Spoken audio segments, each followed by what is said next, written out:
Data selection. तो सबसे पहली टॉपिक हमारी डेटा सिलेक्शन ही क्यों है, इसके पीछे का रीजन ये है कि अगर हम एक्सेल में कुछ भी करते हैं तो हमें डेटा सिलेक्ट करना पड़ेगा। हमें कॉपी करना है, हमें पिवट लगानी है, फिल्टर लगाना है, एनीथिंग पहले हम डेटा सिलेक्ट करेंगे तभी उसको हम कर पाएंगे। सो डेटा सिलेक्शन के क्या क्या चीजें हैं आइए हम बात करते हैं। अगर आपको माउस से डेटा सिलेक्ट करना हो तो जनरली आप लोग क्या करते हैं कि माउस को क्लिक करके नीचे की तरफ होल्ड करते हैं। अब जो लोग माउस यूज करते हैं उसके सही है, लेकिन जो लोग माउस पैड यूज करते हैं उनको थोड़ा सा दिक्कत होता है। इसका एक सही तरीका यह है कि आप स्टार्टिंग में क्लिक करें डेटा का, नीचे स्क्रॉल करके जाएं और सबसे लास्ट में शिफ्ट को होल्ड करके फिर क्लिक करें। होता क्या है, जैसे यहाँ पे कर्सर है और नीचे अगर क्लिक करते हैं जनरली तो कर्सर मूव होता है, शिफ्ट के साथ क्लिक करते हैं तो कर्सर आपका सिलेक्ट करता है डेटा को। अगर एक बड़े डेटा पे देखें तो काफी ज्यादा फायदेमंद होता है, मैं आपको दिखाऊंगा।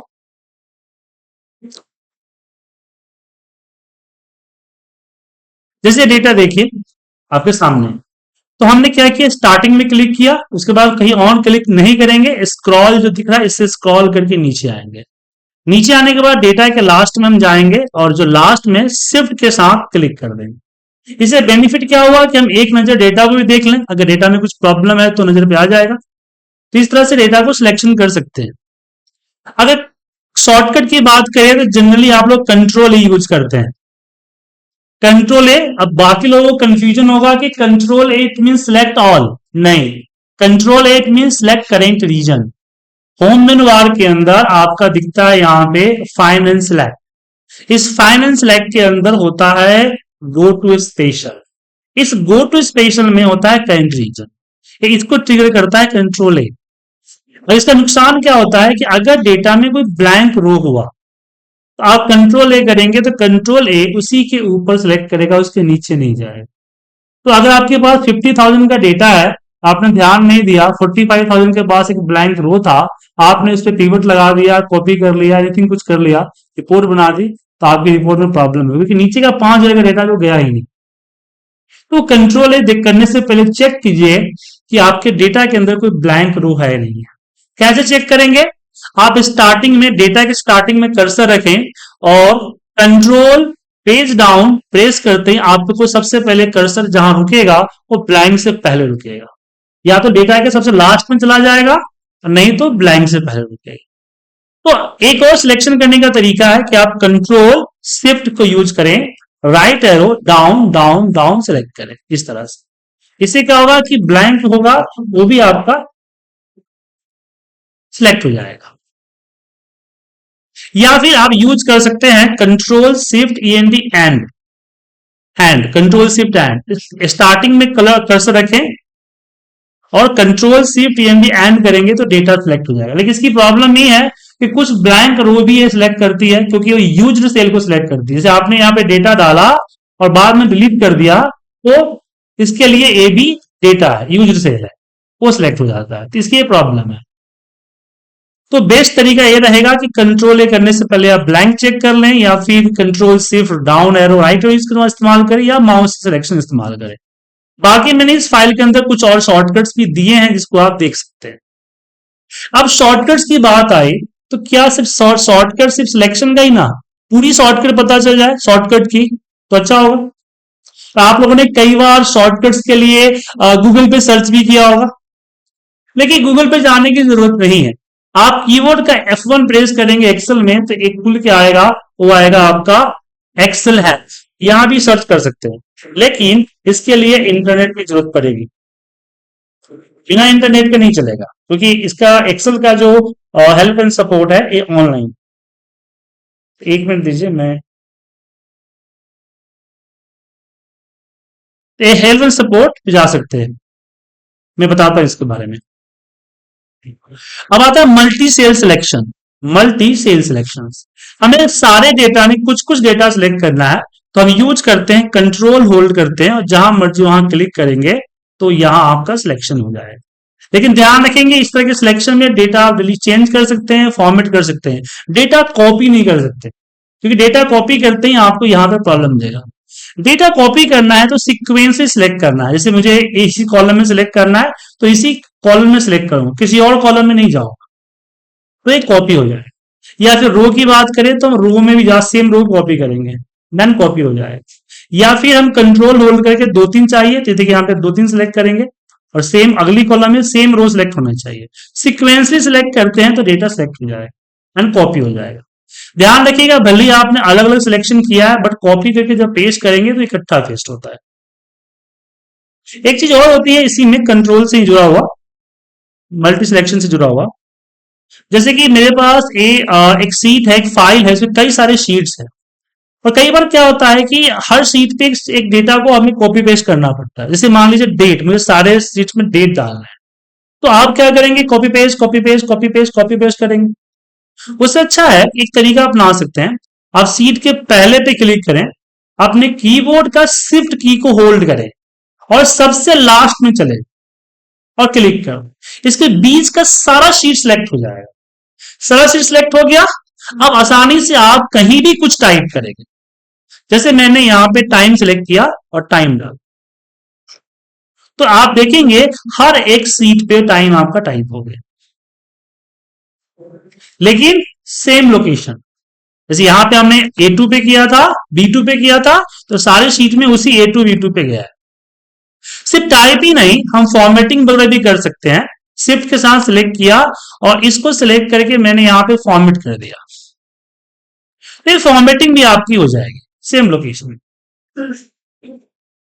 देखिए कई बार क्या होता है कि हमें सिलेक्शन जो करनी होती है वो सिलेक्शन सारे शीट पे नहीं करनी होती है, कुछ कुछ शीट को करनी होती है। तो उसके लिए हम क्या करते हैं, यहां पे कंट्रोल होल्ड करके क्लिक करते हैं, अपने कीबोर्ड का कंट्रोल होल्ड करें और क्लिक करें, तो जो जो सीट आप क्लिक करेंगे उसी सीट पे देखें, यहां पे उसी सीट के ऊपर आपका टाइप होगा। तो जैसे मैंने यहां पे और डेट डाला, तो देखेंगे क्या डेट आपका सीट 5 पे है, सीट 2 पे है, बाकी सीट 7 6 पे नहीं। सो अगर कंटिन्यूअस चाहे सेल हो या शीट हो सिलेक्ट करना हो तो आप क्या करेंगे, शिफ्ट की का इस्तेमाल करेंगे। और आपको मल्टीपल चॉइसेस चाहिए तो क्या यूज करेंगे, कंट्रोल। क्लियर है। अब आते हैं हम शॉर्टकट्स के ऊपर। F1 प्रेस कीजिएगा तो यहां हेल्प एंड सपोर्ट में आपको यहां पे शॉर्टकट्स या कुछ भी, नॉट ए शॉर्टकट, कुछ भी सर्च कर सकते हैं। जैसे मैंने यहां पे शॉर्टकट सर्च किया, कीवर्ड शॉर्टकट।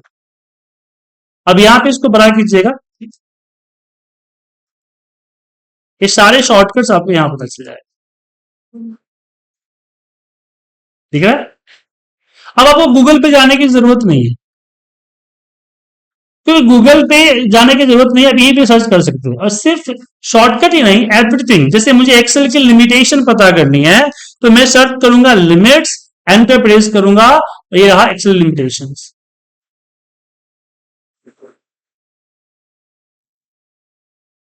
या फिर मान लीजिए मुझे सबसे जो पॉपुलर फॉर्मूला है वीलुकअप, हर हर किसी के इंटरव्यू में पूछा गया होगा वीलुकअप, एक्सेल के लिए जो हुआ होगा, इसको भी सर्च कर सकते हैं। सिर्फ इसमें आप ऐसा नहीं है कि आपको सिर्फ ये दिया जाएगा, आर्टिकल दिया जाएगा, इसमें इसका वीडियो भी होगा।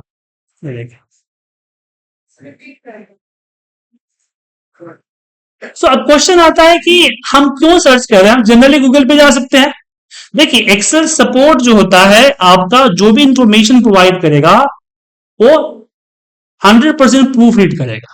कैसे करना है, F1 प्रेस करते ही आपके सामने आ जाएगा, कीबोर्ड का F1।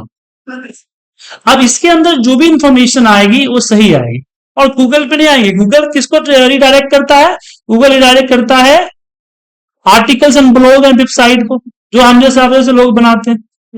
लेकिन इसके अंदर जो भी आएगी वो आपको इंफॉर्मेशन करेक्ट आएगी, प्रूफ रीड आएगी। एक तरह से समझिए कि एक्सेल का यूजर मैनुअल है। क्या है, एक्सेल का यूजर मैनुअल। तो अगर कल के डेट में कोई भी प्रॉब्लम आपको होती है तो आप इसका इस्तेमाल कर सकते हैं, राइट।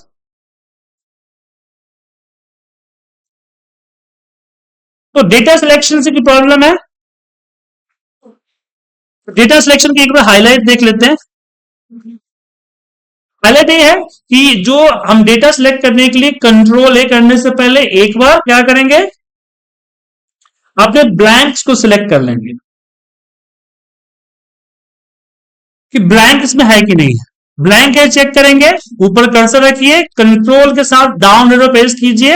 अगर बीच में कहीं कर्सर रुकता है इसका मतलब कि उसके नीचे ब्लैंक है। ठीक है, अगर ब्लैंक नहीं है तो कंट्रोल ए कीजिए, ब्लैंक है तो मत कीजिए। अगर ब्लैंक बहुत सारा है तो क्या कीजिएगा, control shift right arrow down down down करके पूरा डेटा सिलेक्ट कर सकते हैं। या फिर सबसे जो लैपटॉप से यूज करते हैं उनके सबसे अच्छा तरीका है कि स्टार्टिंग में जाएं, स्क्रॉल करके नीचे आए, शिफ्ट के साथ लास्ट में क्लिक कर लें, सबसे बेस्ट ऑप्शन है। ओके, चलिए सिलेक्शन के बाद आते हैं मैथमेटिकल कैलकुलेशन। देखिए एक्सेल के अंदर में अगर दो वैल्यू के साथ कुछ कैलकुलेशन करना हो तो दो तरीके हैं। एक, हम जो इनबिल्ट फंक्शन है सम मैक्स काउंट मिनिमम मैक्सिमम जैसी चीजें लगा सकते हैं, उससे क्या होगा कैलकुलेशन करके आएगा। दूसरा आता है mathematical operator, plus minus multiply divide power, ये इस्तेमाल कर सकते हैं। अब होता क्या है कि इनबिल्ट फंक्शन लिमिटेड है, ऐसी पॉसिबिलिटी नहीं है कि आपके पास ऐसा हो कि हाँ हर चीज हर कैलकुलेशन के लिए एक्सेल में फॉर्मूला अवेलेबल, कई बार नहीं मिलेगा। जैसे यहीं पे देखिए कि मुझे यहाँ पे प्रॉफिट परसेंटेज निकालना है, एक्सेल के अंदर में जाकर देखिए कहीं भी आपको प्रॉफिट परसेंटेज का फॉर्मूला नहीं मिलेगा, बट इसकी मैथमेटिकल फॉर्मूला पता है आपको, cell minus by divided by. तो आप यहां क्या करेंगे, जैसे यहाँ पे 50 और 65 में डालता हूं, मैं इक्वल करूंगा in the bracket sell minus buy, bracket close किया और हमने बाय पे क्लिक, एंटर प्रेस कीजिए, रिजल्ट इन द डेसिमल में आएगा और ऊपर जाइए, ये आपका परसेंटेज का सैंपल, क्लिक कीजिए परसेंटेज आ जाएगा। अब यहां पे क्वेश्चन आता है कि मैंने ब्रैकेट यूज क्यों किया। सिंपल सी बात है, 2 + 2 डिवाइड बाई 2 कितने होते हैं, क्यों, क्योंकि बोर्ड मास रूल के अकॉर्डिंग पहले डिवाइड होगा देन प्लस होगा। बहुत सारे दिमाग में आ रहा है 2 होगा। सेम थिंग यहां, अगर मैं ब्रैकेट यूज नहीं करता तो ए क्या होता, फिर 50 डिवाइड बाई 50 और फिर जो रिजल्ट आता है 65 से माइनस में 64 आता।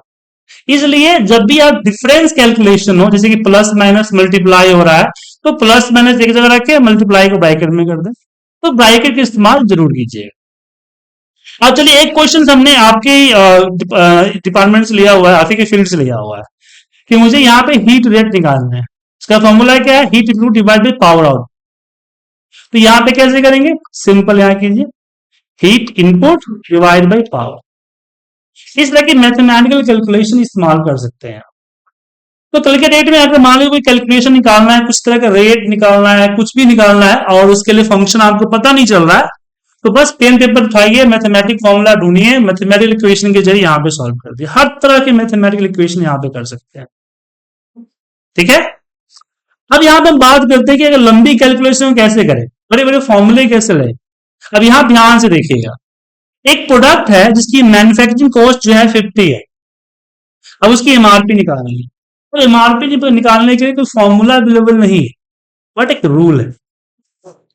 रूल क्या है, रूल है कि अगर मैन्युफैक्चर कर रहा है कि मेरी लागत है, इस पे मैं 5% का मार्जिन लूंगा और ऐड करके बेच दूंगा डिस्ट्रीब्यूटर को। अब डिस्ट्रीब्यूटर बोलता है कि मुझे मैन्युफैक्चरर से कोई लेना देना नहीं है, मुझे जो खरीद पड़ी है 52.5, इस पे मैं 10% कमीशन ऐड करूंगा और बेच दूंगा रिटेलर को, एंड सॉरी होलसेलर को। होलसेलर भी सेम वर्ड बोलता है कि मैं, मुझे नहीं पता, बस मुझे जो खरीद पड़ा उस पे मैं 15% ऐड करूंगा और बेच दूंगा रिटेलर को। सेम वर्ड यूज कर रहा है आपका रिटेलर, वो कहता है मैं तो 20% ऐड करूंगा और बेच दूंगा किसको, मैन्युफैक्चरर को, सॉरी कंज्यूमर। तो फाइनल एमआरपी क्या हुआ 79.69, मतलब 50 रुपए का सामान 80 रुपए में बिका। ठीक है, आप लोग कहते हैं मोदी जी महंगाई बढ़ा रहे हैं, ठीक है।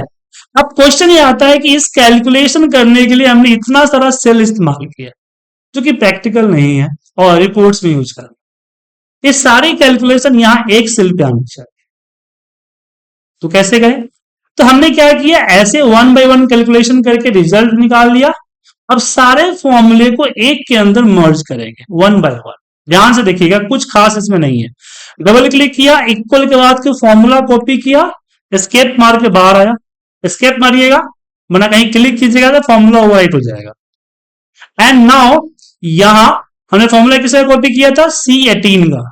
तो C18 जो है, C कॉलम 18 नंबर रो, इसको डिलीट करेंगे और इसके अंदर पे डालेंगे और एंटर प्रेस करेंगे। अब मैं ऊपर का फॉर्मूला डिलीट कर दूं तो आप देखिए कोई फर्क नहीं हो रहा।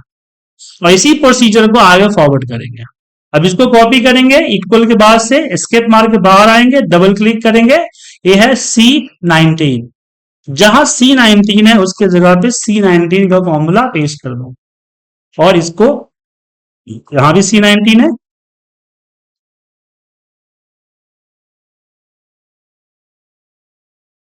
सेम थिंग यहां, डबल क्लिक, फॉर्मूला कॉपी कीजिए, एस्केप मारिए, D18 bracket open close and paste कर दीजिए। इसको हटाइए, कोई फर्क नहीं। अब डिलीट करने से पहले बात देख लीजिए कि आपका ओरिजिनल जो आपका फाइनल रिपोर्ट है वो तो नहीं जो चेंज हो रहा है। अगर चेंज हो रहा है मतलब कहीं गलती हुई है तो कंट्रोल जेड कीजिए और फिर से कॉपी कीजिए। D19,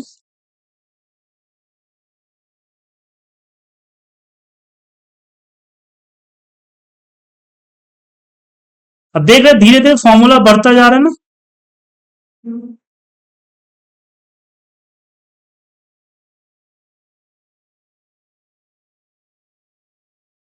तो जब बड़े बड़े जरूरी नहीं कैलकुलेशन हो, बहुत सारे जो फॉर्मूले हैं, एचलुकर विलुकर जैसे फॉर्मूले हैं, इसी फॉर्मूले को भी अगर आपको मल्टीपल फॉर्मूला एक सेल में लगाना हो तो इसी मेथड का यूज कीजिएगा।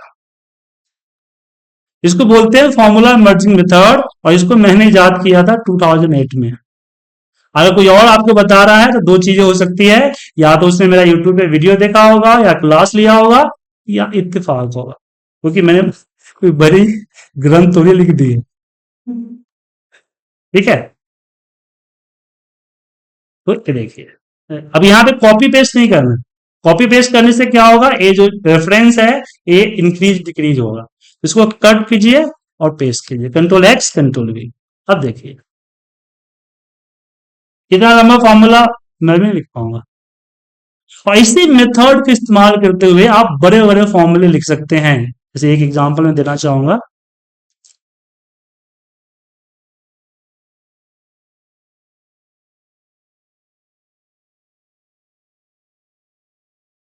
ठीक है।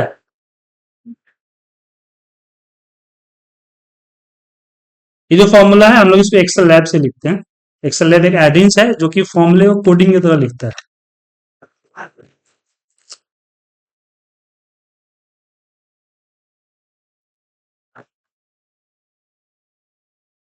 तो आप इसी तरह से हम लोग क्या करते हैं, अलग अलग सेल पे, अलग अलग सेल पे देखिए लिखते हैं। इस तरह से हम एक एक करके यहाँ पे लिखते हैं, ठीक है। एक्सेल कोडिंग की तरह कई पेज का फॉर्मूला है।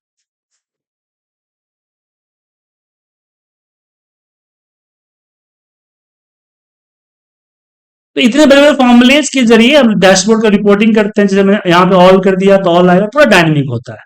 तो इतने बड़े फॉर्मूले कहीं देखे तो घबराए नहीं, आप भी लिख सकते हैं, ठीक है। इसका एक मेथड होता है, कोई भी इसको एक बार में लिख सकता है। मैं भी बैठे लिख एक बार में लिख पाऊंगा। हमें इसको तोड़ तोड़ के एक छोटे छोटे करके लिख के फिर इसको आपस में मर्ज करते हैं। तो सेम थिंग यहां भी होता है, ओके। तो यहां पे आपने सीखा कि मैथमेटिकल इक्वेशन को या मैथमेटिकल कैलकुलेशन को कैसे आसानी से कर सकते हैं। बड़े बड़े इक्वेशन अगर आपके पास है तो उसको आप ब्रेक करके कैसे लगाएंगे, जब फॉर्मूला रिजल्ट दे देगा तो फिर उसको आपस में कंबाइन करके, जिसको हम लोग फॉर्मूला मर्जिंग मेथड कहते हैं। अब चलिए कुछ मिसलेनियस कैलकुलेशन के बारे में जानते हैं परसेंटेज कैलकुलेशन के लिए। सबसे पहले समझते हैं कि परसेंटेज कैलकुलेशन है क्या। तो एग्जाम्पल के लिए अगर मैं यहां पे परसेंटेज लिखना चाहो 20%, तो 20% का सैंबल लेके एंटर मारूंगा तो 20% आ जाएगा। अगर आपने 20 टाइप कर दिया, एंटर प्रेस कर दिया, बाद में से कर्सर रखा और सोचा परसेंटेज का सिंबल देता हूं तो गलत हो जाए, क्योंकि एक्सेल में होता है 1 इक्वल टू 100%, 1 इक्वल टू 100%। अगर बाद में परसेंटेज लगानी हो तो डेसिमल में होनी चाहिए, परसेंटेज लगेगा। ओके, तो अगर परसेंटेज में लिखा हुआ है तो ऑलरेडी डिवाइड बाई 100, तो मैथमेटिकल कैलकुलेशन में करते हैं डिवाइड बाई 100 करते हैं, तो यहां करने की जरूरत नहीं। जैसे मुझे अगर यहाँ पे 500 का 38% निकालना हो तो सिंपली हम क्या करेंगे, 500 डिवाइड बाई 38 मल्टीप्लाई बाई 38, यहां पे डिवाइड बाई 100 नहीं करना है, क्योंकि परसेंट का सिंबल लगा है तो ऑलरेडी डिवाइड बाई 100 है। एंटर प्रेस कीजिए, रिजल्ट आएगा। तो डिवाइड 100 कहां करना है, जहां परसेंटेज का सिंबल नहीं लगा है। जैसे 500 का 38, अब यहां पे अगर आप नहीं कीजिएगा तो गड़बड़ होगा, क्योंकि 38 मीन 3800, तो यहां पे आपको डिवाइड 100 कीजिएगा तब जाके रिजल्ट आएगा आपको सही। तो दो परसेंटेज निकालने का सिंपल है, मल्टीप्लाई कर दीजिए अगर परसेंटेज सिंबल में, और कुछ करने की जरूरत नहीं है। लेकिन अगर मान लीजिए कि मुझे परसेंट निकालना है, नंबर नहीं निकालना है, जैसे सेल्स हमारा 500 का था और टारगेट 650 का था, तो कितना परसेंट हमने निकाला, तो हमने क्या किया, इक्वल जो आया है उसको डिवाइड किया जिसमें से आया है। ठीक है, डेसिमल में आएगा, घबराना नहीं है, बस इस पे परसेंट का सिंबल अप्लाई कीजिए, या फिर शॉर्टकट आपको दिख रहा है कंट्रोल प्लस परसेंट का सिंबल, ये चेंज हो जाएगा। एक और दिखाते हैं, जैसे कि मान लीजिए कि आपने एग्जाम दिया या आपके बच्चे ने एग्जाम दिया, उसको मार्क्स जो आया वो आया मान लीजिए 570, और टोटल जो पेपर था वो कितने का था, 600 का, तो कितना परसेंट वो लाया, तो सिंपल क्या है, 570 डिवाइड बाय 600, एंटर प्रेस कीजिए, इस तरह से आया, डेसिमल में कन्वर्ट। बट कई बार क्या होता है, हमें इस तरह से परसेंट में नहीं चाहिए होता है, नंबर में चाहिए होता है, कई बार जरूरत पड़ जाती है किसी केस में, तो कुछ नहीं करना है, इसको सिलेक्ट करके मल्टीप्लाई बाय 100 कर दीजिए, ये आ जाए। ओके, अब यहां एक चीज और समझते हैं, जैसे कि एक प्रोडक्ट की जो एमआरपी थी वो 600 थी, उसमें 20% इंक्रीज हो गया है, बढ़ा दिया गया है, तो उसका अभी जो न्यू एमआरपी कैसे निकालें, इसके कई तरीके हैं। पहला तरीका है जो जनरली लोग यूज करते हैं कि 600 मल्टीप्लाई बाय 1, आपको 20%, फिर इसमें 600 को ऐड कर देते, एक तरीका यह है। दूसरा तरीका है कि 600 मल्टीप्लाई बाय 120%, ये भी कर सकते हैं। या फिर एक तरीका और है, 600 मल्टीप्लाई बाय 1.20, ओके, क्योंकि 1 इक्वल टू 100% होता है, इस तरह से परसेंटेज निकाल सकते हैं। इसमें प्लस 20% करोगे तो भी आ जाएगा। हाँ, यहाँ पे जैसे कि एक हुआ कि आप 20% पहले निकालें, फिर आप उसमें प्लस करें, तो डबल कैलकुलेशन हो गया। एक हुआ है कि डायरेक्ट उसको 100 जोड़ के मल्टीप्लाई कर दीजिए। नहीं, ये प्लस 20% सीधा 7% है, तो जी मुझे जी, बताइए। प्लस 20%, हाँ, आप 600 प्लस 20% करो, वो आएगा 7%, मल्टीप्लाई करने का कुछ बात है। इसमें प्लस 20% बोल देगा, आप गलत करें। हमें प्लस ही किया, गलत कहाँ किया, देखिए कैलकुलेटर में आता है, इसमें कोई नहीं देखा है, वो 20% सीधा आपके सामने है ना, मैं कुछ गलत नहीं किया ना। तो कैलकुलेटर में आते हैं, हम तो नहीं करते हैं ऐसा, इंटू 20% निकल को लॉजिक। कैलकुलेटर है ना, हाँ, तो वही कह रहा हूँ यहाँ पे नहीं हो रहा। हाँ, में तो और अच्छा होना चाहिए, नहीं मल्टीप्लाई करके 20 करने का। तो ये तो दिक्कत है कि कैसे पता चलेगा प्लस का, अब ये जो चीज होगा आपका, तो अगर मान लीजिए मुझे 100% है, एक बार में देखिए, एक मिनट मेरी बात समझ लीजिए, इसमें माइक्रोसॉफ्ट का प्रॉब्लम समझिए। हाँ, अब यहाँ पे 20% है, अब ये दोनों का प्लस होगा तो 120% आना चाहिए ना। हाँ, तो अब एक्सेल कैसे आइडेंटिफाई करना है कि ये जो प्लस हो रहा है उसमें मल्टीप्लाई करना है, ये जो प्लस हो रहा है उसमें प्लस करना है। कैलकुलेटर कर लेते हैं तो एडवांस है ना, 100 में प्लस 20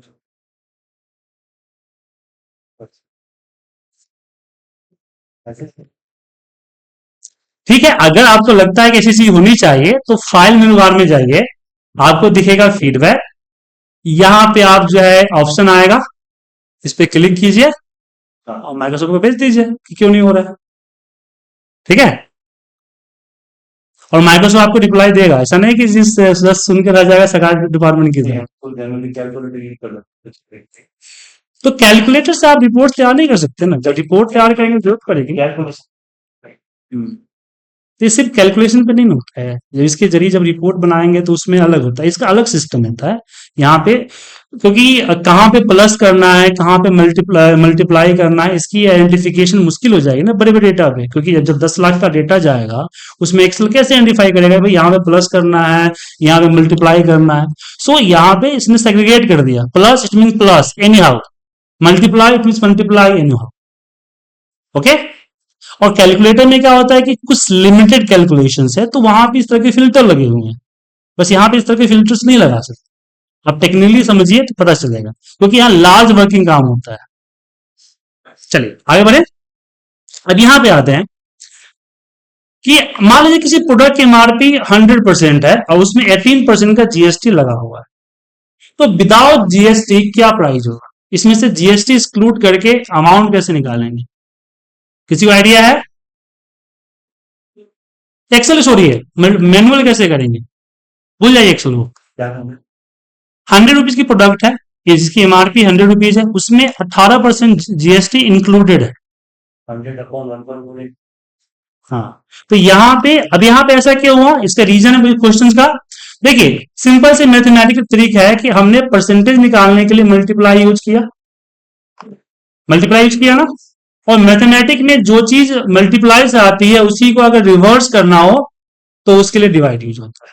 तो एक कंसेप्ट याद रखिएगा। सो इक्वल हमने क्या किया, डिवाइड बाय 118% या 1.8%, 18% सॉरी, तो आपका यहां पे रिजल्ट आएगा। क्रॉस चेक करना चाहते हैं तो क्रॉस चेक कर सकते हैं, मल्टीप्लाई बाय 100%, सॉरी 18%, और इसको आपस में प्लस कर दीजिए, रिजल्ट 100 आए। तो परसेंटेज कैलकुलेशन में कोई प्रॉब्लम है? आगे बढ़े। अब बात करते हैं राउंड। कई बार हमारे पास डेसिमल्स नंबर काफी ज्यादा आते हैं, अब मुझे इसमें से डेसिमल रिमूव करना है, तो कुछ लोग क्या करते हैं, राउंड का फॉर्मूला लगाते हैं और राउंड के फॉर्मूले में 0 दे देते हैं। तो ध्यान रखिएगा कि राउंड फॉर्मूला डेसिमल रिमूव नहीं करता है। राउंड फॉर्मूला क्या करता है, वो राउंड करता है नियरेस्ट वैल्यू। जैसे यहाँ पे देखिए डेसिमल से आ रहा है, क्योंकि यहाँ पे इसने डेसिमल प्लेसेस फॉर्मेटिंग में लगा हुआ है, तो यह 14 आया। अगर मैं यहाँ पे इसी जगह पे 62 कर दूं तो ये आपका 15 आ जाए। आप चाहते हैं डेसिमल रिमूव हो जाए, सो इसके लिए है तो और बहुत सारी चीजें, लेकिन सिंपल सा इंट फॉर्मूला होता है, इंट लगाइए, वो डेसिमल्स को रिमूव कर देगा। उससे कोई फर्क नहीं पड़ेगा कि डेसिमल के बाद 6 है, 5 है, 4 है, वो सीधे उसको रिमूव कर देगा।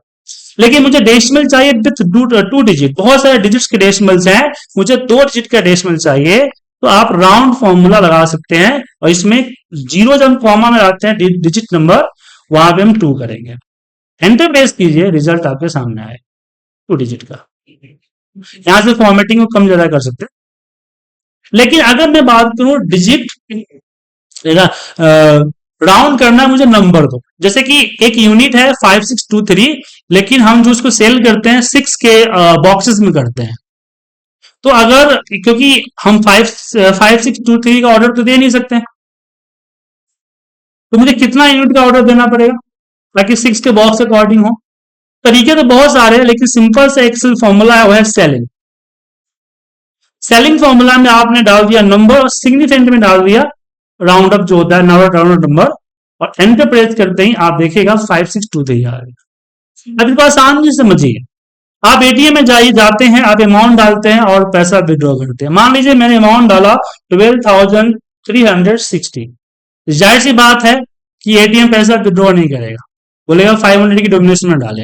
अब मान लीजिए कि आपका एटीएम चल रहा है एक्सेल से, और आप जो है उसको 2 चॉइस देना चाहते हैं, मिनिमम और मैक्सिमम, कि भाई तुम पैसा इतना निकाल सकते हो या इतना निकाल सकते हो, लोअर या हायर।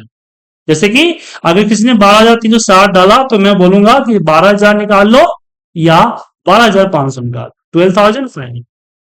तो ये कैसे आए, तो लोअर अमाउंट निकालने के लिए आपको लेना पड़ेगा फ्लोर का फॉर्मूला। फ्लोर में आप नंबर सिलेक्ट करें और यहां पे डालें 500 सिग्निफिकेंट, एंटर मारेगा तो इस नंबर को 500 की बिहार पे वो राउंड डाउन कर देगा, राउंड डाउन नीचे की तरफ। और जो ही मैं बताया सेलिंग का फॉर्मूला, तो सेलिंग का फॉर्मूला राउंड अप करेगा ऊपर की तरफ, सेम नंबर एंड 500। तो कई बार हमें जरूरत पड़ जाती है कि अपने किसी भी नंबर्स को नंबर के अकॉर्डिंग राउंड करने का, डेसिमल के लिए नहीं। सो हम एंटर प्रेस करते हैं, रिजल्ट यहाँ पे 12,500 आ जाए। तो डेसिमल राउंड तो कर ही सकते हैं, आप नंबर को भी राउंड कर सकते हैं।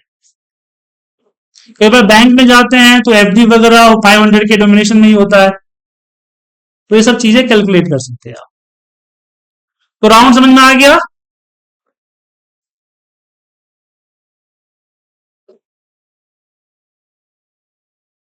अब बात करते हैं डेट एंड टाइम कैलकुलेशन पे। अब समझते हैं कि अगर मुझे मान लीजिए सिस्टम डेट यहां पे डालना है, तो सिस्टम डेट डालने के लिए मैं यहां सिंपली क्या करूंगा, शॉर्टकट कंट्रोल सेमीकॉन, यह आपका सिस्टम डेट आ जाएगा। अगर मुझे करेंट टाइम डालना है, कंट्रोल शिफ्ट सेमीकॉलन, तो कंट्रोल सेमीकॉलन करेंगे तो क्या होगा, डेट आएगा और टाइम यहां आएगा। डेट एंड टाइम के लिए कोई शॉर्टकट नहीं है, बट आप कंट्रोल सेमीकॉलन डालें, स्पेस दे, कंट्रोल शिफ्ट सेमीकॉलन डालें, तो एक ही सेल में आपको डेट एंड टाइम दोनों टाइप हो जाएगा। बट ये टाइप होगा, चेंज नहीं होगा। ऐसा नहीं कल डेट ऑटोमेटिक करेंट डेट में आ जाए, वो नहीं होगा। उसके लिए आपको फंक्शन इस्तेमाल करना पड़ेगा जो कि है टुडे।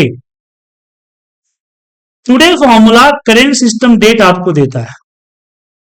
सिर्फ टाइम निकालने का कोई तरीका नहीं है, डायरेक्ट फॉर्मूला नहीं, इनडायरेक्ट तरीके तो है जो आगे बताऊंगा मैं आपको। लेकिन डेट एंड टाइम के लिए आप लगा सकते हैं नाउ का फॉर्मूला। ये जो है ये हर बार चेंज होंगे। आप चेंज कैसे होंगे, या तो फाइल रीओपन कीजिए या फिर फाइल के अंदर कुछ इवेंट कीजिए, जैसे कि डबल क्लिक कर देना, कुछ टाइप कर देना, तो ये अपने आप को चेंज कर लेगा करेंट सिस्टम डेट्स। अगर मान लीजिए कोई टाइम आपका इस तरह के नंबर में कन्वर्ट हो गया हो, तो यहां से डेट का फॉर्मेटिंग तो ले सकते हैं या इसका शॉर्टकट इस्तेमाल कर सकते हैं, कंट्रोल शिफ्ट हैश, आपका डिफॉल्ट डेट फॉर्मेट आ जाएगा। कई बार अगर टाइम आप लिखते हो, टाइम जो है कुछ इस तरह के फॉर्मेट में डेसिमल्स में आपके हो जाए, इस पे करें control shift at the rate, ये आपका टाइम डिफॉल्ट टाइम फॉर्मेट में आ जाएगा। इसके अलावा डेट एंड टाइम की फॉर्मेट आपको यहां नंबर फॉर्मेट के इस सेक्शन में बहुत सारे मिलेंगे, जहां चूज कर सकते हैं आप। अब मान लीजिए कि एक स्टार्ट डेट और एंड डेट का मुझे डिफरेंस निकालना है, जैसे कि आपका, हाँ यहाँ पे इसका डिफरेंस निकालते हैं। वो डिफरेंस कैसे निकालेंगे, latest date minus oldest date, difference आ जाएगा। लेकिन ध्यान रखिएगा डिफरेंस हमेशा एक कम आता है। जैसे एग्जांपल के लिए आपका 1 जून और यहां पे 30 जून, अब इन दोनों का डिफरेंस अगर लें 30 जून माइनस 1 जून, तो यहां पे रिजल्ट 29 आया। इसके पीछे का रीजन क्या है कि जो 30 जून दिख रहा है यहाँ पे रात के 12 बजे का टाइम लेता है, मतलब कि 30 जून कंप्लीट नहीं हुई, समझे। तो जब इस तरह की डिफरेंस निकालें और आपको 30 चाहिए पूरा, तो इसमें 1 प्लस कर दिया जाए डिफॉल्ट, ठीक है। सेम उसी तरह से अगर हम टाइम बात करें कि सुबह ऑफिस हमने 10 बजे आया और शाम को 6 बजे मैं ऑफिस से जा रहा हूं, अब 6 बजे लिख रहा हूं तो स्पेस डाल के इसमें पीएम डालना होगा, वरना मॉर्निंग का 6 AM ले लेगा। या फिर 24 आवर का जो सिस्टम होता है 18 ये आप डालिए तो ठीक रहेगा। तो आपको डिफरेंस निकालने के लिए simple latest time minus oldest time करेंगे तो आपका डिफरेंस आ जाएगा। लेकिन प्रॉब्लम तब आएगी जब जब टाइमिंग जो शिफ्ट होगा वो डे चेंज होता होगा, जैसे कि दोपहर में आए और रात को गए तो डेट चेंज हो जाता है। तो अब ऐसा उसमें इस तरह से नहीं कर सकते, उसके लिए आपको डेट एंड टाइम इकट्ठा लिखना होगा, ये जो यहां लिखा हुआ इस तरह से। जैसे कि एग्जाम्पल के लिए 23/6 और दोपहर के 2 बजे, ठीक है, और 24/6 सुबह के 3 बजे। इस फॉर्मेट में अगर लिखा हुआ है तो आप इसको माइनस कर सकते हैं। किस तरह के डेसिमल में आएगा। अब इसमें कंट्रोल सिर्फ हैश नहीं करना है क्योंकि डिफरेंस है, तो इसके लिए आप जाइए नंबर के टाइम फॉर्मेट में और यहां से आप सेलेक्ट कीजिए इंग्लिश यूएसए। ठीक है, और इसमें आपको दिखेगा 30 37 30 55, इसको सिलेक्ट करके ओके करें तो आपका टाइम दिखेगा। तो टाइम डिफरेंस को हमेशा इसी तरह से कीजिएगा, या फिर कस्टम फॉर्मेटिंग का तरीका बताऊंगा उसको यूज कीजिएगा। ठीक है, अब क्वेश्चन ये आता है, एक सवाल यहां पे आता है कि एक्सेल बोलता है कि किसी भी नंबर के साथ अगर टेक्स्ट ऐड हो गया तो मैं उस पर कोई कैलकुलेशन नहीं करूं। देखिए कोई कैलकुलेशन नहीं करूं, कुछ प्लस माइनस नहीं करूं। फिर यहां पे कैसे कर रहा है, अब यहां पे चीज समझिए, एक्सेल दो तरह की वैल्यू को कैरी करता है, एक विजुअल एक ओरिजिनल। ये जो आपको 1 जैन 2025 या 30 जून 2025 दिख रहा है, ये एक्चुअली है ही नहीं, इससे विजुअल है। एक्चुअल में है ये नंबर। अब क्वेश्चन आता है कि नंबर क्या है। ये नंबर है number of days from the computer calendar और एंटर डेट का डिफरेंस, कितने दिन हुए। कंप्यूटर कैलेंडर स्टार्ट हुआ है सिस्टम का, हुआ है 1 जैन 1900। जो साबित कैसे करेंगे, आप यहां पे डालिए 1 जून, एक 1 डे, और जब इसको टाइम फॉर्मेट में कन्वर्ट करेंगे तो ये आपको आएगा, डेट एंड टाइम फॉर्मेट में ये आएगा। तो इससे पहले के डेट अगर डालते, जैसे मैंने लिख दिया यहां पे 10 जुलाई 1856, तो ये डेट है ही नहीं, ये टेक्स्ट है। इसके ऊपर कोई कैलकुलेशन ऐड करोगे तो नहीं, क्योंकि सिस्टम आपका 1 जैन से ऊपर। आप कैलेंडर को भी चेक कीजिएगा, अगर कैलेंडर को पीछे अगर लेते चले जाए तो आपको यहां पे 1900 से पहले का डेट नहीं मिलेगा। ठीक है, इसलिए ऐसा होता। तो सिस्टम हमेशा दो तरह की वैल्यू कैरी करती है, विजुअल और ओरिजिनल। जब इसके ऊपर हम डेट का फंक्शन अप्लाई करते हैं तो 30 31 के बाद महीना, 365 के बाद साल चेंज करके आपको एक डेट के फॉर्मेट में बता देता है। और जब भी कोई कैलकुलेशन करते हैं तो कैलकुलेशन उसकी ओरिजिनल वैल्यू पे कैलकुलेशन होता है, विजुअल पे नहीं होता है। वो क्या दिख रहा है उससे मतलब नहीं, वो सिस्टम के अंदर क्या स्टोर है उस पर आपको डिपेंड करता है। ओके, तो डेट इसलिए कैलकुलेट होता है। तो डेट एंड टाइम कैलकुलेशन समझ में आ गया। किसी को पूछना है, कुछ पूछना है, क्वेश्चन है कोई, आगे बढ़े। चलिए अब बात करते हैं दो सेल वैल्यू को आपस में यहां पे कंबाइन कैसे करें। जैसे कि फर्स्ट नेम और लास्ट नेम लिखा है तो मुझे यहां पे ज्वाइन करके फुल नेम देना। तो तरीके तो बहुत सारे हैं, लेकिन एक सिंपल सा तरीका है, आप फर्स्ट नेम को सिलेक्ट करें, %% का सिंबल दें और सेकेंड नेम को सिलेक्ट करें, एंटर प्रेस कीजिए, आपको यहां पे कंबाइन होगा। बट मुझे सेपरेटर चाहिए, जैसे space dash comma like that.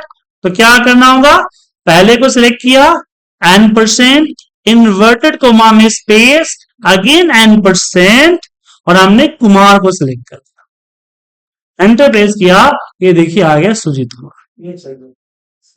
ये सब क्या।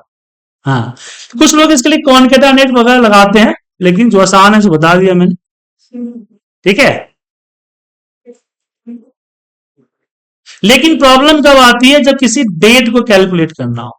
जैसे मुझे एक नरेशन लिखना था तो इन्वर्टेड कॉमा में लिखा मैंने फ्रॉम, स्पेस दिया, %, हमने लिखा स्टार्ट डेट, फिर %, इन्वर्टेड कॉमा के अंदर में स्पेस टू स्पेस और %, हमने दिया है। ध्यान रखिए फॉर्मूला में अगर कोई टेक्स्ट इस्तेमाल कर रहे हैं किसी तरह के एबीसी, तो हमेशा डबल कोटेशन मार्क के अंदर होगा। अगर डबल कोटेशन मार्क के अंदर नहीं है तो सिस्टम या तो फॉर्मूला उस नाम का खोजेगा, उस नाम का सेल रेफरेंस खोजेगा, जो कि उसको नहीं मिलेगा, और आपको नेम का एरर देगा। तो यहां पे जनरली मर्ज होकर आना चाहिए, बट ये देखिए क्या आया। जैसे बताया आपको मैंने कि जो फॉर्मूला है ओरिजिनल वैल्यू को कैलकुलेट करता है, विजुअल की नहीं।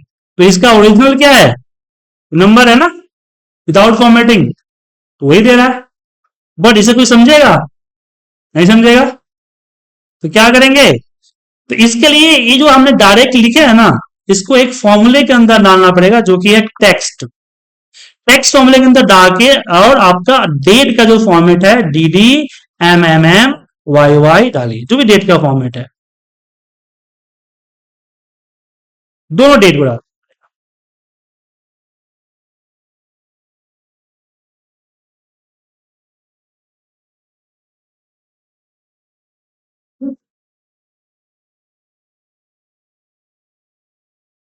आ गया? चलिए, तो मिसलेनियस कैलकुलेशन में हमने सीखा परसेंटेज की कैलकुलेशन, हमने सीखा राउंड, हमने सीखा डेट एंड टाइम की कैलकुलेशन और टेक्स्ट। इसमें कोई कंफ्यूजन है, कुछ पूछना है? अब आगे बढ़ते हैं फॉर्मेटिंग। देखिए, आप रिपोर्ट्स बनाते हैं, एक्सेल यूज करते हैं, आपकी फॉर्मेटिंग अच्छी ना हो तो प्रॉब्लम। बड़े बड़े जो रिपोर्ट्स हैं जो बनते हैं, जो डैशबोर्ड्स होते हैं, रिपोर्ट्स होते हैं, उसमें सिर्फ फॉर्मूला जान लेने से नहीं होगा, उसकी फॉर्मेटिंग, उसका पैलेस आपको पता होना चाहिए। यहाँ पे कुछ सिंपल और कुछ कॉम्प्लिकेटेड रिपोर्ट भी है जो कि मैं आपको दिखा रहा हूँ। देखिए, है। तो ये भले ही मैं इसके लिए फॉर्मूला लगाया हूँ, चार्ट लगाया हूँ, लेकिन इसको देख रहे हैं कि कितनी अच्छी फॉर्मेटिंग में है। ये देखिए, इसे फॉर्मेटिंग दिख रहा है। सो फॉर्मेटिंग मेन होता है। तो भले ही फॉर्मूला सीख जाए, चार्ट सीख जाए, लेकिन अगर उसको एक एक वेल फॉर्मेट में उसको अरेंज करना नहीं आता है, तो फिर आपकी डैशबोर्ड नहीं अच्छी बनेगी, तो आपको समय क्या बोलते हैं उसको, अट्रैक्टिव नहीं बनेगी, वेल कंपेयर नहीं बनेगी। आपको जरूरी है। ठीक है। अब क्वेश्चन आता है कि डैशबोर्ड जरूरी है क्या है? देखिए, ये डेटा है, ये सिंपल सा सेल्स का डेटा है। अब ये डेटा कोई भी समझ नहीं पाएंगे क्या है। अब इसी डेटा को हमने समरी क्रिएट किया इस तरह से, जो इन्फॉर्मेशन आपको यहां दिख रहा है, सेम इन्फॉर्मेशन यहां पर है। तो आप खुद देख सकते हैं कि ये इन्फॉर्मेशन ज्यादा यूजफुल लग रहा है या ये यूजफुल लग रहा है।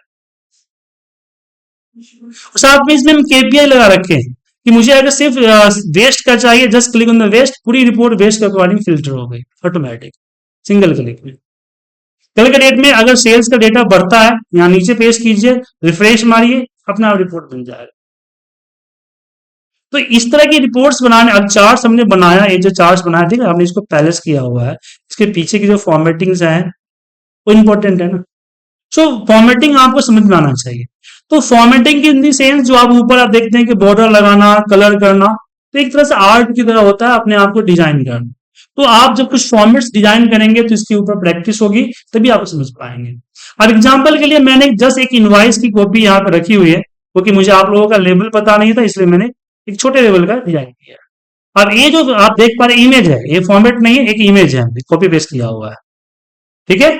अब ये सेम फॉर्मेटिंग हम यहां बनाने वाले हैं।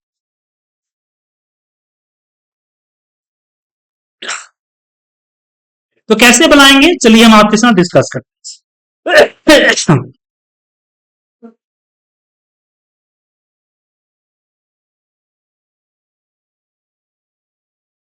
सबसे पहले आप कोई फॉर्मेटिंग बना रहे हैं तो पीछे की ग्रिड लाइन हटाना जरूरी होता है। ये कहां से हटाएंगे? जो पेज लेआउट दिख रहा है ना, इस पे जाइए, यहां से व्यू पे क्लिक कीजिए।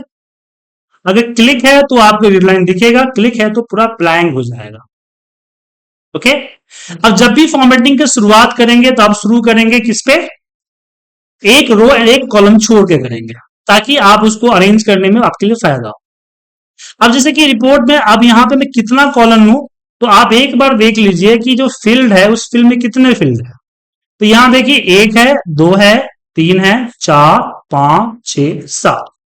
अब यहां पे एक दिक्कत है, जो यहाँ पे डिस्क्रिप्शन देख रहे हैं वो थोड़ा सा बड़ा है।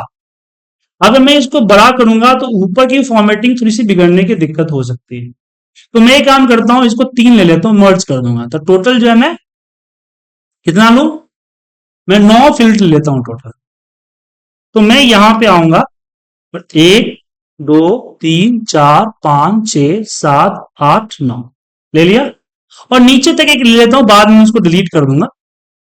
नीचे तक मैंने सिलेक्ट कर लिया, और सिलेक्ट करने के बाद यहां राइट क्लिक करके फॉर्मेट सेल में गया, और बॉर्डर पे आके ये जो मोटा वाला बॉर्डर दिख रहा है, इसे एक बॉर्डर लगाया, तो राउंड बॉर्डर, जिससे पता चलेगा कि अब मुझे इतना ही एरिया में फॉर्मेट बनाना है। ठीक है, ये जो राउंडिंग बॉर्डर दिख रहा है ये आ गया। अब मुझे यहां पे ऊपर में कंपनी नेम लिखने हैं, तो मैं एक एरिया सिलेक्ट करके इसको मर्ज करता हूं।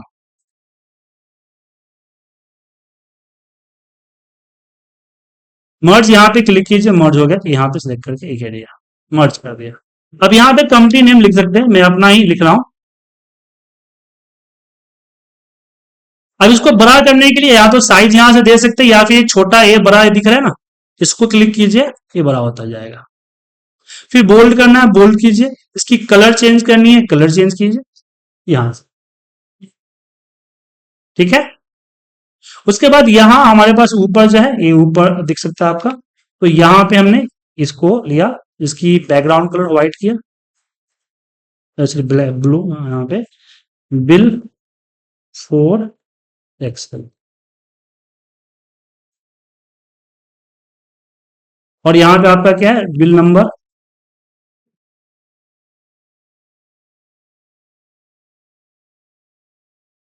और डेट।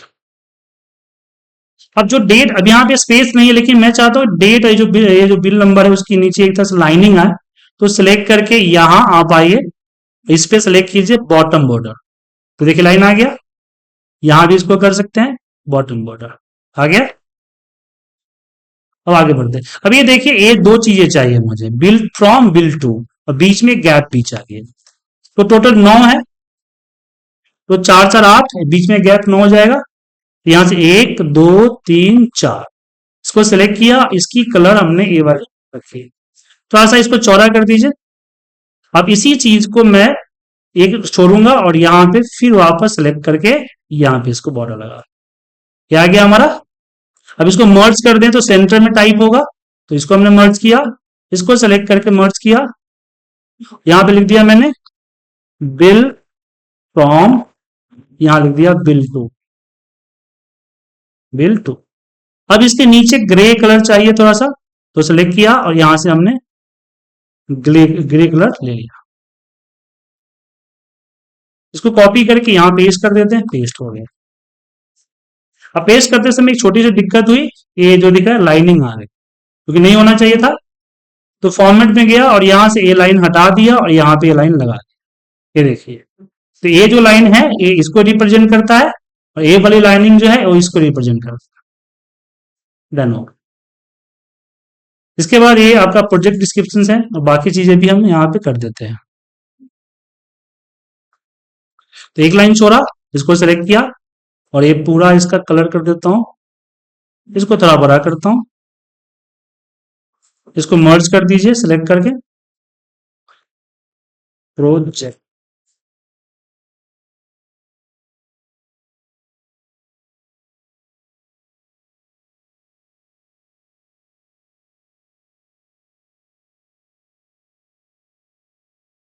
और जब भी ध्यान रखिएगा कि जब भी बैकग्राउंड अगर डार्क कलर ले तो इसका टेक्स्ट कलर व्हाइट कर दीजिए, और बोल्ड रखिए इस तरह से। हेडिंग हमेशा बोल्ड ही रखेंगे, सही रहेगा।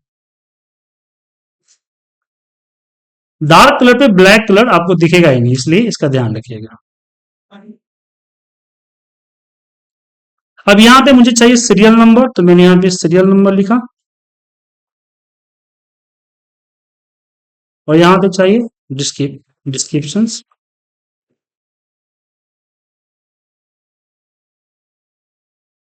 अब यहां पे मैं लास्ट से शुरू करता हूँ, क्योंकि मुझे मर्ज करने हैं 2 3 सेल, इसलिए लास्ट से अमाउंट, अमाउंट, जीएसटी,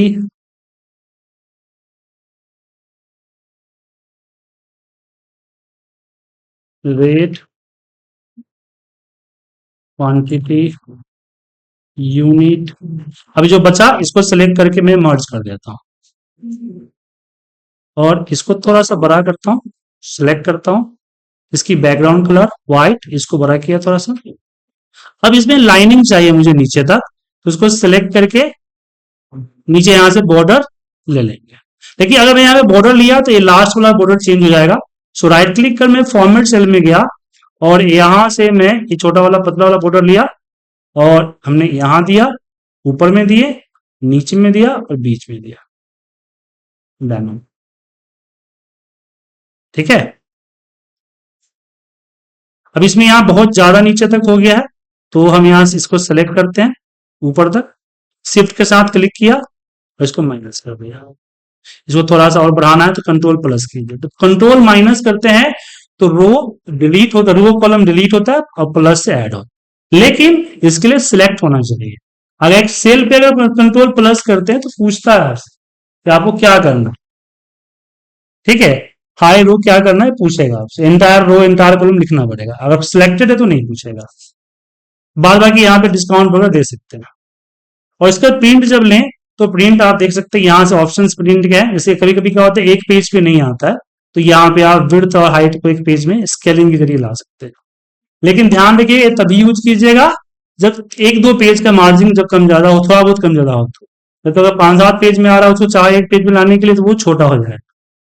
तो इस तरह से आप फॉर्मेट क्रिएट कर सकते हैं। फॉर्मेट क्रिएशन में आपको टाइम देना पड़ेगा, ऐसा नहीं कि इसको एक थोड़ा सा बताने में सीख जाएंगे, लेकिन मैं कोशिश किया जो चीजें इंपॉर्टेंट है बताने की। लेकिन कुछ फॉर्मेट्स बनाएंगे तो आप बना सकते हैं, हर तरह की फॉर्मेट्स इससे बना सकते हैं आप। जो फॉर्मेट के लिए आप कॉलर रो फोटो सब यूज करते हो सब यहाँ डिजाइन कर सकते हैं। अच्छा एक सवाल है, हम्म, वर्ड में स्पेलिंग टेस्ट देता है, यहाँ भी होता है। इसमें नहीं देता। हाँ F7 कीजिए, आ जाए F7 कीजिएगा, चेक करेगा अच्छा F7। या फिर रिव्यू के अंदर जाइएगा तो यही पे आएगा आपको स्पेल चेक। स्पेल होता है, ट्रांसलेट होता है, रिसर्च होता है, सब कुछ होता है यहाँ। ठीक है, अब हम बात करते हैं नंबर फॉर्मेटिंग। जैसे कोई नंबर है, अब इसकी फॉर्मेटिंग करनी हो तो राइट क्लिक करके जब फॉर्मेट सेल में जाते हैं सबसे सेक्शन पहले आता है नंबर फॉर्मेट। अब इस नंबर फॉर्मेट में जनरल इट मीन्स जैसा आप टाइप करेंगे वैसा ही टाइप होगा। उसके बाद आता है नंबर। नंबर में आप यहाँ पे डेसिमल प्लेसेस लगा सकते हैं, यहाँ पे आप जो है नेगेटिव पॉजिटिव जैसा हो नंबर वो सिलेक्ट कर सकते हैं। सेपरेटर यहाँ से लगा सकते हैं। करेंसी अगर है तो यहाँ पे आप करेंसी का सिंबल यूज कर सकते हैं, लेकिन आपके पास विंडो 8 होना चाहिए, उससे पहले विंडो 7 पे नहीं आया, क्योंकि विंडो 7 जब आया था उस समय करेंसी नहीं था, उस समय आपको RS आता। करेंसी के साथ करेंसी कोड भी ले सकते हैं, जैसे INR USD करेंसी कोड भी इसके साथ दे सकते हैं। तो ये जो होगा विजुअल फॉर्मेटिंग जो भी यूज कर रहे हैं वो सारा विजुअल हो, ओरिजिनल ऐसे ओरिजिनल INR नहीं लगा, सब दिख रहा है।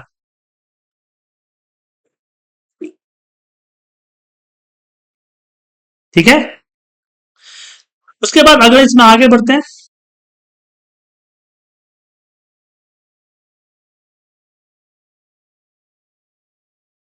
तो यहाँ पे आपका अकाउंटिंग है जिसमें से करेंसी सिंबल लगा सकते हैं।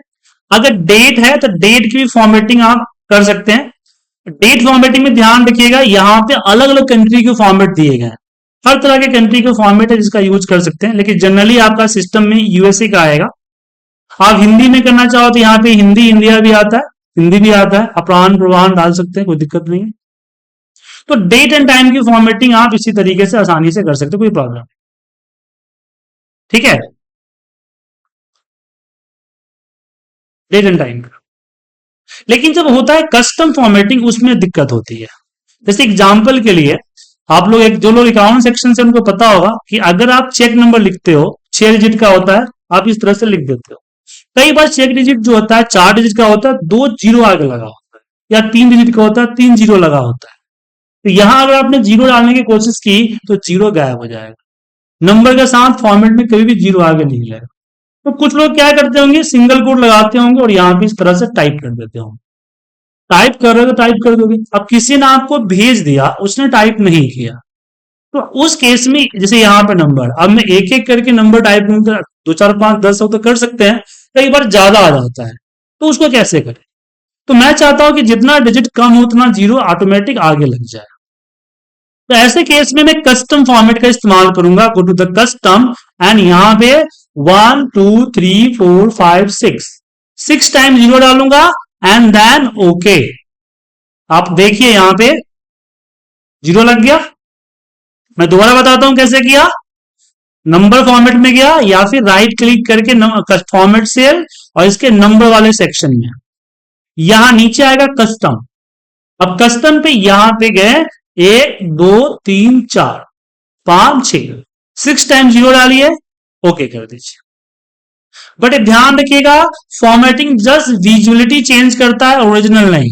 यहां पे 1 3 6 ही है, 0 0 दिख रहा है, ऊपर देखिए सेम है। आप तो सिर्फ प्रिंटिंग पर्पज से विजुलाइज करने के लिए यूज कर सकते हैं कंपेयर करने के लिए नहीं। जैसे आपके पास अगर बैंक का डेटा, स्टेटमेंट का डेटा आया हुआ है, इधर आपका टैली या फीको का डेटा है, उसको मर्ज करना चाहते हैं, दोनों में डिफरेंस है, तो वहां नहीं होगा। जैसे विजुअल के लिए। अब जैसे कि यहाँ मोबाइल नंबर आप लोग टाइप करते हैं और आप +91 लगा देते हैं, तो आपका नंबर कुछ इस तरह से हो जाता है। तो मैं चाहता हूं कि मैं इस कॉलम में मोबाइल नंबर टाइप करूं या टाइप हो चुका है, उसमें +91 ऑटोमेटिक लग जाए, मैं ना लगाऊं। तो यहां नंबर के अंदर कस्टम पे जाएं और यहां पे लिखे +91 और इसके आगे क्या लिख दें, एक जस्ट 0। अब 10 बार 0 डालने की जरूरत नहीं है, एक ही 0 डाल दीजिए एंड ओके कीजिए। अब इसमें कोई भी नंबर आप टाइप करेंगे विदाउट 91, प्रेस करते ही +91 ऑटोमेटिक सामने दिख जाएगा। अब जैसे कि यहाँ पे मीटिंग आईडी है, मैं चाहता हूं कि हर 3 डिजिट के बाद डैश लग, डैश से सेपरेट हो जाए। तो मैं यहाँ पे कस्टम में आऊंगा और यहाँ पे करूंगा 1 2 3 -1 2 3 -1 2 3 और जस्ट मैं करूंगा ओके। हो गया। अब यहाँ पे जो भी टाइप होगा इस तरह से आप देखेंगे डैश ऑटोमेटिक लग जाएगा। कई बार क्या होता है कि हम नंबर लिखते से अकाउंट नंबर में लिख रहा हूं और मेरा अकाउंट नंबर 12 डिजिट का हो गया और एंटर मारते ही साइंटिफिक फॉर्मेट में चला जाता है। तो इसके लिए कुछ मत कीजिए, यहां कस्टम पे आइए और एक 0 दे दीजिए, एंटर मारिए, ये आपका चेंज हो जाएगा, दिख जाएगा। लेकिन एक चीज ध्यान रखिएगा, एक्सेल के अंदर में आप जो है 15 डिजिट तक का नंबर लिख सकते हैं नंबर फॉर्मेट में। उसके आगे जैसे ही आप नंबर लिखेंगे वो नंबर कन्वर्ट इन द 0। कई बार दिक्कत क्या होता है कि आप लोग किसी से मोबाइल नंबर लेते हैं और मोबाइल नंबर टाइप करते हैं, कॉमा लगा दिया आपने यहाँ पे, फिर दूसरा मोबाइल नंबर आपने लिख दिया। अब जैसे मैं एंटर प्रेस करूंगा इसका 5 डिजिट लॉस्ट हो जाएगा, लास्ट। हो गया। तो ऐसे कैसे बचने के लिए आप क्या करें कि आप इस तरह से स्पेस दे दें, 2-3 स्पेस दे दें। अब स्पेस देते ही एक टेक्स्ट हो जाएगा, इससे कोई प्रॉब्लम नहीं होगी। मतलब कि नंबर को as a text single code लगा के आप जितना मर्जी उतना डिजिट में लिख सकते हैं। सिंगल कोड लगा दीजिए, कोई करेक्टर लगा दीजिए, स्पेस लगा दीजिए या डबल डैश लगा दीजिए, तो उसको आप नंबर में टाइप कर सकते हैं। नंबर आपका 32,000 समथिंग का करेक्टर एक्सेप्ट करता है एक सेल के अंदर एज ए करेक्टर, इसका यूज कर सकते हैं आप। अब कई बार क्या है, अब यहां पे जैसे कि मेरे पास एक क्रेडिट कार्ड नंबर दिया हुआ है, बट ये फर्स्ट का 4 डिजिट है, लास्ट का 4 डिजिट है, लेकिन मुझे शो करना है कि बीच में जो स्टेटमेंट में नहीं होता हैश हैश लग के आता है, एक्स एक्स, वो एक्स लग के आया, तो भी लगा सकते हैं यहाँ पे। तो यहाँ पे क्या 000 और यहाँ पे 1 2 3 4 स्पेस 1 2 3 4, फिर 1 2 3 4 0 करते हैं, ओके कीजिए, एक्स अपने आप लग जाएगा। अब कोई जैसे कि ऐसा नहीं कि मैं टाइप कर रखा हूं, मैं टाइप करूंगा भी उसमें चेंज हो जाएगा। ठीक। अब समझते हैं, तो मैंने एग्जांपल दिखाया, अब समझते हैं कि कस्टम फॉर्मेटिंग है क्या, उसको एक बार समझ लेते हैं। देखिए जैसे मैंने यहां पे 500 टाइप किया, बट मेरी जरूरत थी कि मैं यहां पे एमआरपी 500 लिखूं। ठीक है, मेरी जरूरत क्या है, इसमें मैं एमआरपी 500 लिखूं, बट प्रॉब्लम है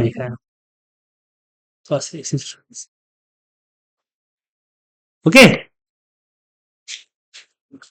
वो नॉर्थ इंडिया से है ना, गर्मी की आदत नहीं है, ये सामने पड़ रहा है। आप लोग डेजर्ट से हैं, आपकी आदत है, हमारी आदत नहीं है ना। तो अब अगर मैं इसके आगे जो है 500 अगर लिख दिया, तो एक्सेल क्या कहता है कि आप किसी भी नंबर के साथ अगर टेक्स्ट ऐड कर दिए, डी नॉट कैलकुलेट, हम कैलकुलेट नहीं कर सकते, ये प्रॉब्लम होगी। लेकिन मुझे चाहिए कि भाई एमआरपी 500 भी हो और मुझे कैलकुलेट भी करना है, सो मैं 500 टाइप करूंगा और इन्वर्टेड कॉमा में यहां कस्टम के अंदर पहले लिखूंगा एमआरपी, मुझे पहले लगाना है इसे पहले लिखूंगा, बाद में लगाना तो बाद में लिखूंगा एमआरपी। अब ये इन्वर्टेड कॉमा क्यों लगाया, क्योंकि मैंने थोड़ी देर पहले बताया कि कहीं भी अगर आपको टेक्स्ट ऐड करना चाहते हैं तो डबल कोटेशन में लिखना हो कहीं भी एक्सेल के अंदर। अब यहां पे मैंने एक सिंपल जीरो लिख के एंटर मार दिया। हम जीरो की जगह पे हैश भी कर सकते हैं। तो क्या डिफरेंस है हैश और जीरो में? देखिए, अगर जीरो हैश नहीं देंगे तो आपका नंबर विजुअल नहीं हो, सिर्फ एमआर के दिखेगा। नंबर तभी विजुअल होगा जब आपने इसके आगे जीरो या हैश दिया। अगर आप हैश देते हैं 1 2 3 4 जो भी दीजिए उसे कोई फर्क नहीं पड़ता, लेकिन जीरो में फर्क पड़ेगा। अगर मैं यहाँ पे 2 बार जीरो लगा दिया सॉरी, तो यहां पे अगर 5 लिखूंगा तो 0 5 लिखाएगा। ठीक है। अब यहां पे एक चीज और समझ लीजिए, एक बोनस और भी देता हूं, और एक रिपोर्ट ओपन करता हूं इसके लिए, रुक जाइए। जैसे यहां दिख रहा है अब 675K, ये 1000 में कन्वर्टेड। और 1000 में कन्वर्टेड क्यों हुआ? क्योंकि ये पूरी नंबर समझना थोड़ा सा दिक्कत था। दिख रहा है ना? और इतनी बड़ी बड़ी नंबर से अगर देखेंगे मैनेजमेंट, तो उनको इकाई दाएं सिंगल 1000 करना पड़ जाएगा क्या? तो हमने क्या किया, इसको कन्वर्ट कर दिया जीरो में, 1000 में। कैसे? एक जीरो दिया, एक सिंगल कॉमा दे दिया। ओके। अब इनिशियल्स के लिए इन्वर्टर को हमें के लगा दिया, सिंपल हो गया। तो बड़ी बड़ी अमाउंट आपको यहां पर आ रही है, उसको जैसे 25,000 है, अगर मुझे इसको 1000 में कन्वर्ट करना है तो कस्टम जीरो एक सिंगल कॉमा देंगे, ये आपके सामने कन्वर्ट हो जाए। तो सिर्फ दिख रहा है, एक्चुअल में 25,000 ही है।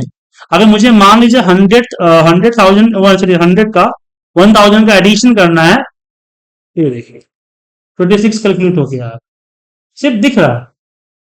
अगर आपको बड़ी अमाउंट है तो मिलियन करना है तो आप मिलियन भी कर सकते हैं यहां पे। तो यहां पे कीजिए, अब मिलियंस के अंदर में आप डायरेक्ट मत दीजिए, 0.00 कीजिए, then double comma, single comma 1000 double comma million. अब इसका आगे मिलियन लिखना है तो इन्वर्टेड कॉमा में मिलियन लिख सकते हैं। यूएस फॉर्मेट में चलेगा, 3 कॉमा दीजिएगा तो ट्रिलियन हो जाएगा, 4 दीजिए तो क्वार्टिलियन चला जाएगा। और उससे आगे भी ट्राई किया नहीं। ठीक है। तो इस तरह से 1000 में कन्वर्ट कर सकते हैं। सेम अगर डेट की बात करें तो डेट के बने बनाए फॉर्मेट्स तो है ही, बट कभी ऐसा लगा है कुछ कि मुझे अपने हिसाब से फॉर्मेट बनाना है, तो हम कस्टम में बना सकते हैं DDMMY की मदद से। जैसे कि मैं एक डी डालूंगा तो आपको डे दिखेगा 1 2 3 के फॉर्मेट में, 2 डी लगाया तो 0 1 2 के फॉर्मेट में, 3 करूंगा तो डे आएगा संडे मंडे शॉर्ट में SUN MON, 4 कर दूंगा तो पूरा संडे मंडे आएगा। वापस में DD डाल दिया तो यहाँ पे दिखा ट्यूजडे 19 डैश, हम यहाँ पे एम, एक एम दिया तो 1 2 3, 2 दिया तो 0 1 2 3, 3 दिया तो Jan Feb, 4 दिया तो जनवरी फरवरी, और 5 कर दूंगा तो फर्स्ट लेटर, जे दिख रहा होगा। और यहाँ पे ईयर के लिए वाई कर दीजिए। अब इसको आप अपने मर्जी से आगे पीछे, पहले मंथ लिखिए, पहले डे लिखिए, फिर डे लिखिए, फिर मंथ लिखिए या ईयर लिखिए, कुछ भी कर सकते हैं, कोई दिक्कत नहीं है। ठीक है। उसी तरह से टाइम का फॉर्मेट है आपका, तो HHMMSS, AM PM लगाना है तो AM/PM, तो उससे अपने हिसाब से जो फॉर्मेट बनाना है बना सकते हैं। तो कस्टम फॉर्मेट में कुछ और पूछना आप लोगों से, तो क्वेश्चन है आपको?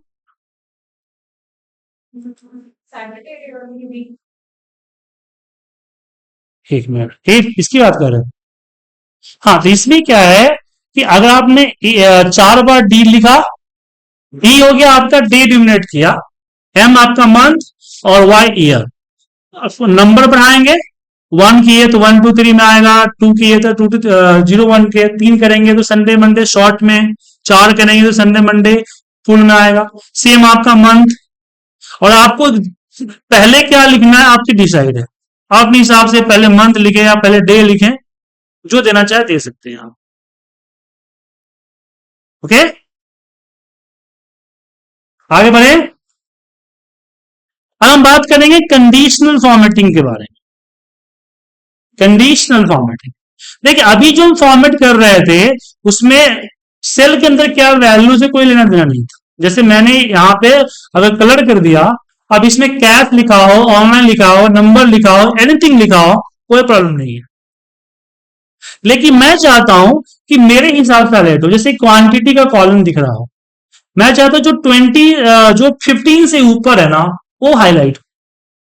तो हम पहले कॉलम को सिलेक्ट करेंगे, चले जाएंगे conditional formatting, greater than, highlight cells rule, इसमें हम सिलेक्ट करेंगे ग्रेटर देन, ग्रेटर देन, और यहां पे मैं सिलेक्ट कर लिया 15, और यहां डिफॉल्ट कलर आ रहा है, आप अपने हिसाब का जो कलर है वो चूज कर सकते हैं, ग्रीन, ब्लू, रेड, या फिर कस्टम फॉर्मेट में जाके आप अपने हिसाब से जो फॉर्मेट चाहिए, चाहे नंबर हो, फॉन्ट हो, बॉर्डर हो, वो आप चूज कर सकते हैं।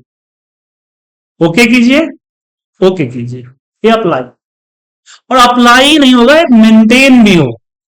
जैसे यहां पे फिलहाल आपका 3 है तो कलर नहीं है, 30 होते ही कलर हो जाए, 16 कलर है, 6 होते ही कलर हट जाए। तो फॉर्मेटिंग मेंटेन करके रखेगा। तो क्या क्या है इसमें एक बार देख लीजिए, ग्रेटर देन किसी नंबर से बड़ा, लेस देन किसी नंबर से छोटा, बिटवीन दो नंबर के बीच की वैल्यू। क्लिक कीजिए, कंडीशन दीजिए, कलर दीजिए, ओके कर दीजिए। अब greater than, less than, between आप अप्लाई कर सकते हैं नंबर, डेट, टाइम, और 3 चीज अप्लाई कर सकते हैं। डेट पे मुझे आज की डेट से बड़े वाला डेट चाहिए, तो मैं यहां पे जाऊंगा ग्रेटर देन, और आज का डेट जो है वो है हमारा 23/06, 6/23 हाईलाइट हो गया। देखिए नीचे, अब इसमें आता है equal to, exact cell value. जैसे मुझे यहां पे हाईलाइट करने हैं 55 को, सो हम इक्वल, यहां पे इक्वल टू पे जाएंगे 55 से लेकर, ठीक है, हाईलाइट हो जाएगा आपका। या फिर मुझे कैश करना है तो इक्वल में गया, इक्वल टू कैश, सारे कैश हाईलाइट हो जाएंगे, और ये हाईलाइट भी होगा और मेंटेन भी रखेगा। लेकिन कई बार दिक्कत होता है, जैसे मुझे सिटी हाईलाइट करनी है और मैंने इक्वल टू में दे दिया दिल्ली, तो आप दिल्ली हाईलाइट हुआ, न्यू दिल्ली हाईलाइट नहीं, तो क्या करेंगे, यहां आएंगे कंडीशनल फॉर्मेटिंग में, और यहां पे सिलेक्ट करेंगे टेक्स्ट दैट कंटेन, सिलेक्ट किया, और यहां पे मैंने दिल्ली लिखा, और दिल्ली वर्ड जहां जहां मैच हो रहा है, चाहे जिसके साथ भी, उसे कंट्रोल एफ करते हैं ना, उसी तरह से वो हाईलाइट कर देगा, तो एग्जैक्ट सेल मैच नहीं करेगा। अब बारी आती है, जैसे कि डेटा मेरा है, मैं चाहता हूं कि मेरा करेंट डेट हाईलाइट और हर दिन हो, तो आज अगर 23 है तो कल 24 हो जाएगा। तो उसके लिए कंडीशनल फॉर्मेटिंग के अंदर आता है ए डेट ऑकरिंग, इसमें क्लिक कीजिएगा तो ये आपको बताएगा कि क्या करना है। जैसे टुडे कर दिया तो ये देखिए 23 हो गया, अब कल मैं खोलूंगा तो ऑटोमेटिक 24 हो जाएगा, ये सिस्टम डेट से कनेक्टेड हो जाता है। Tomorrow, last 7 days, last week, this week, next month, सब हाईलाइट कर सकते हैं आप। अब बारी आती है डुप्लीकेट वैल्यू, आप चाहते हो कि आप मेरे सिलेक्टेड एरिया के अंदर में जो भी वैल्यू मोर देन 1 टाइम है वो हाईलाइट, सो कंडीशनल फॉर्मेटिंग, और यहां पे आपने कर दिया डुप्लीकेट वैल्यू, क्लिक कीजिए, ये आपका सारे डुप्लीकेट हाईलाइट हो गए। ओके, अब मान लीजिए मुझे सीट के जितने भी कंडीशनल फॉर्मेटिंग उसको रिमूव करना, तो कंडीशनल फॉर्मेटिंग के अंदर क्लियर रूल्स में सिलेक्टेड या एंटायर शीट, क्लिक कीजिए, रिमूव। अब यहां पे एक चीज और आती है कि मुझे सिर्फ एक पर्टिकुलर सेल को हाईलाइट नहीं करना है, मुझे कि पूरे के पूरे कॉलम या रो को हाईलाइट करना है। जैसे मैं यहां पे एग्जांपल है कि हमारा प्रॉफिट परसेंटेज है, ये हमारा अमाउंट है, मैं चाहता हूं कि अमाउंट प्रॉफिट कैलकुलेट करेगा, मतलब इन दोनों को मल्टीप्लाई करके प्रॉफिट कैलकुलेट करे, अगर प्रॉफिट 1000 से ऊपर है तो ये पूरा का पूरा रो हाईलाइट कर दे। तो ऐसे केस में सबसे इंपॉर्टेंट है कि आप एक सिंगल सेल सिलेक्ट करेंगे, पूरा रो या कॉलम नहीं या डेटा नहीं, एक सिंगल सेल। कंडीशनल फॉर्मेटिंग के अंदर न्यू रूल्स होगा यहाँ पे, क्योंकि एक कस्टम रूल्स है, इनबिल्ड नहीं है। उसके बाद यहाँ पे फॉर्मूला, अब यहाँ पे मैं इक्वल करके इसको आपस में कैलकुलेट करूंगा। अच्छा, ये जो डॉलर साइन होता है इसका कंसेप्ट सबको क्लियर है या कुछ है जिनको क्लियर नहीं है, कि जब भी फॉर्मूला लगाते हैं उसमें डॉलर क्यों लगाते हैं? सर बताइए। अरे मुझे पता था कि कुछ लोगों को पता नहीं होता है। और एक चीज समझिए, यहाँ पे हमने यहाँ पे कुछ नंबर्स लिखे, मुझे मान लीजिए इस नंबर में 20 ऐड करना है बी कॉलम में, तो इक्वल प्रेस की, यहाँ पे इक्वल प्रेस किया, A2 को सिलेक्ट किया, प्लस 20 किया, एंटर प्रेस किया। अब मैं इसको नीचे तक ड्रैग कर दिया, तो यहां पे क्या था, A1 था, यहां नीचे ड्रैग करते A2 हो गया। तो एक बेनिफिट है कि हमें हर सेल में फॉर्मूला ना लगाना पड़ा, जैसे आप उनको ड्रैग कीजिएगा तो जो सेल एड्रेस है ऑटोमेटिकली इंक्रीज हो जाता है, फायदेमंद है। अगर ऐसा ना होता तो पूरा एक एक सेल में मुझे मैनुअल फॉर्मूला लगाना पड़ता, लेकिन जहां बेनिफिट होता है वहां नुकसान भी होता है। जैसे यहां पे मैं लिख दिया 20, अब मेरा काम था कि इसमें हमें D1 की वैल्यू को ऐड करना, क्या ऐड करना है, D1 की वैल्यू को।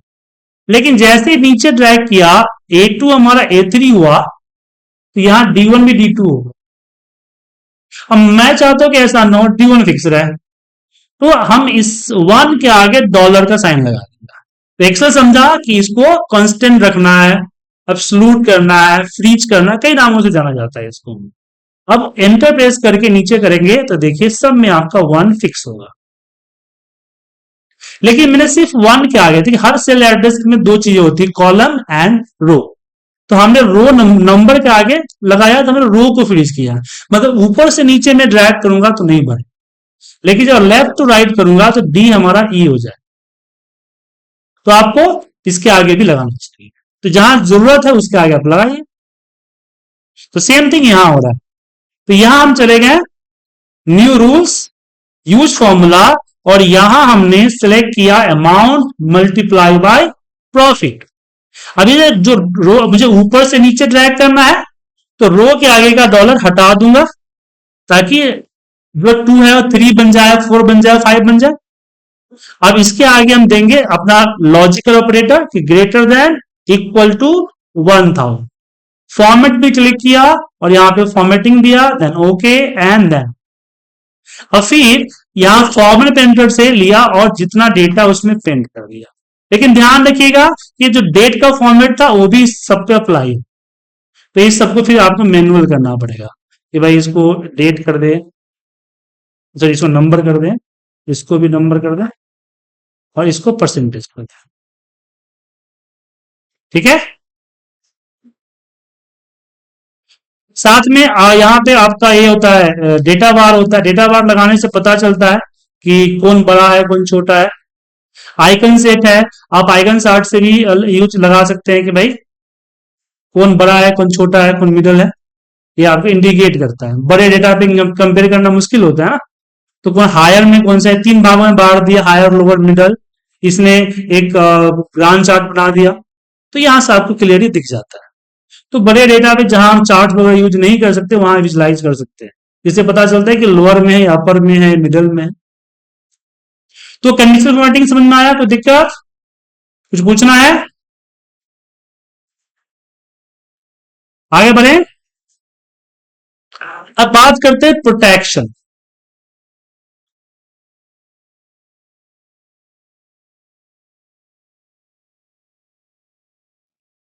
हम बात करेंगे प्रोटेक्शन, पासवर्ड लगा।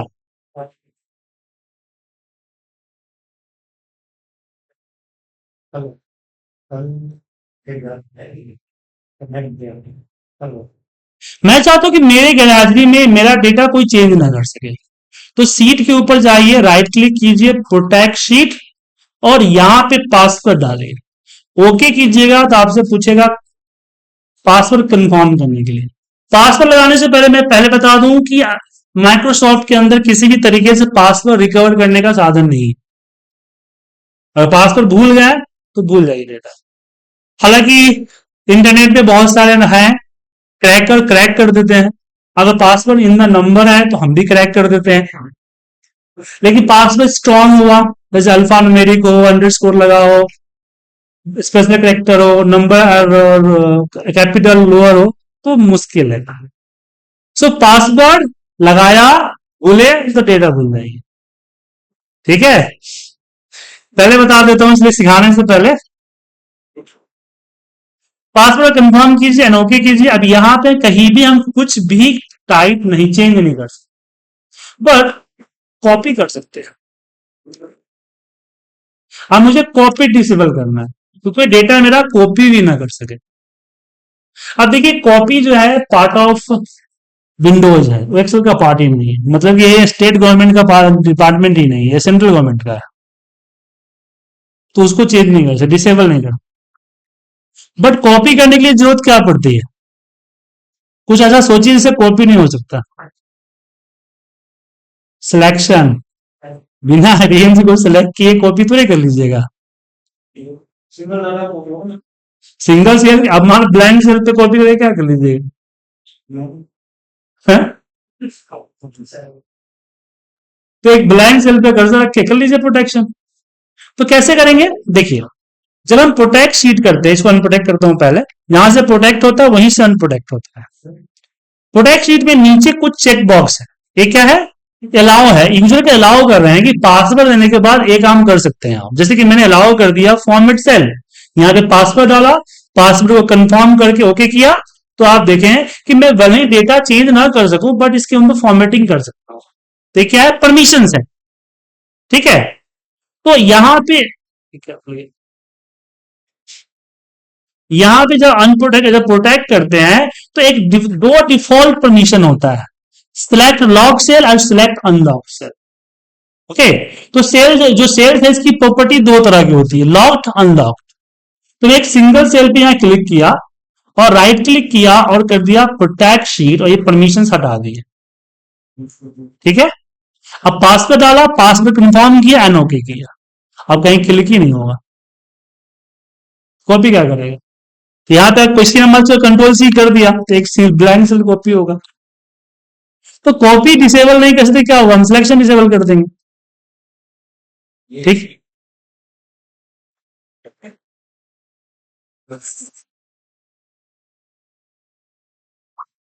तो यहां पे क्या कीजिए, प्रोटेक्ट कर, एक सिंगल सेल ब्लैंक, मतलब जहां डेटा आना वहां कर्सर रख दीजिए, और प्रोटेक्शन डालते समय चेक बॉक्स हटा दीजिए, एंड ओके कर दीजिए।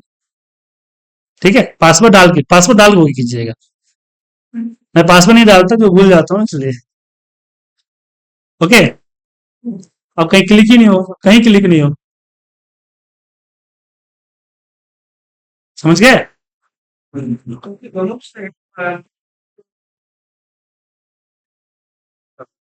वन बाय वन आता, प्लीज। बच्चे तो है नहीं जो आपको कीप क्वाइट बोलूं मैं।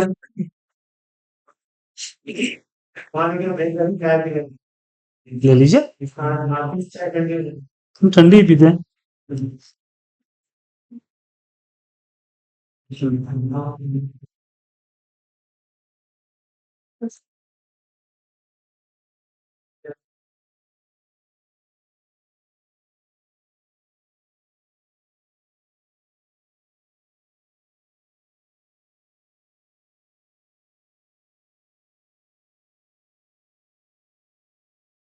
ब्रेक ले लिए, चाय कहाँ,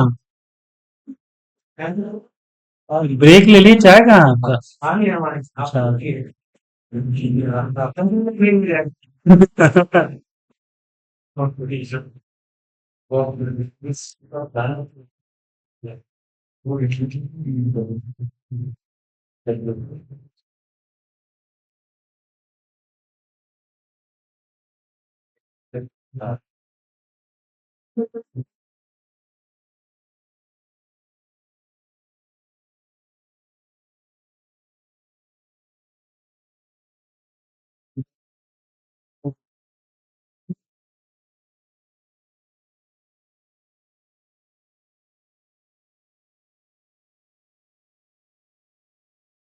वो सेल लिंकिंग होता है, बताऊंगा, कल ही होगा अभी।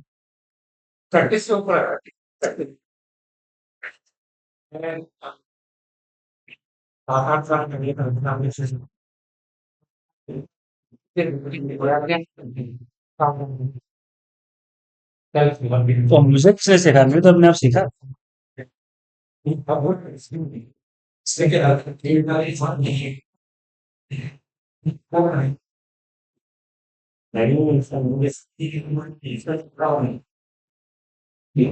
ये देखिए, ऑटोमेशन क्या होता है, बाकी लोग कीजिए, जो लोग है देख लीजिए ऑटोमेशन क्या होता है। देखिए, ये अटेंडेंस सीट है, तो यहाँ आ गया हॉलीडे, यहाँ हॉलीडे डाल दीजिए, और यहाँ पे एम्प्लॉय की लीव डाल, सिर्फ लीव।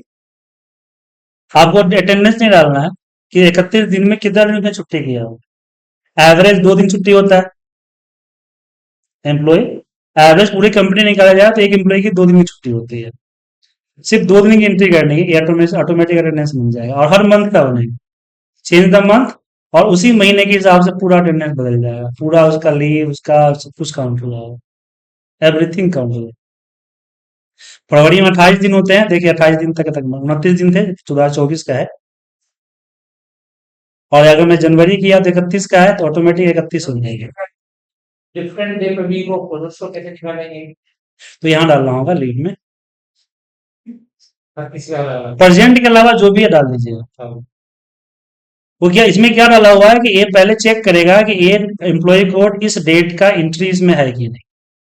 अगर इसमें एंट्री है तो जो एंट्री है वो उसको दिखाएगा, नहीं है तो उसको पी दिखाओ। ठीक है, और यहाँ भी हो गया। अब इसके जो पीडी है, पेज डेज है, इसके अकॉर्डिंग इसका सैलरी कैलकुलेट होगी, पूरी सैलरी कैलकुलेट होगी ऑटोमेटिक। उसका बेसिक, एचआरए, अदर सब कैलकुलेट हो गई, और यहाँ पे इसकी सैलरी स्लिप भी कैलकुलेट होगी। और मुझे अगर 100 लोगों की सैलरी स्लिप निकालनी है तो मैं इसकी 100 लोगों की सैलरी स्लिप भी जस्ट एक क्लिक में प्रिंट कर दूंगा। उसके लिए प्रोग्रामिंग किया हुआ है, पीडीएफ में कन्वर्ट करके डाल दूँ। तो इस तरह के ऑटोमेशन हम लोग करते हैं।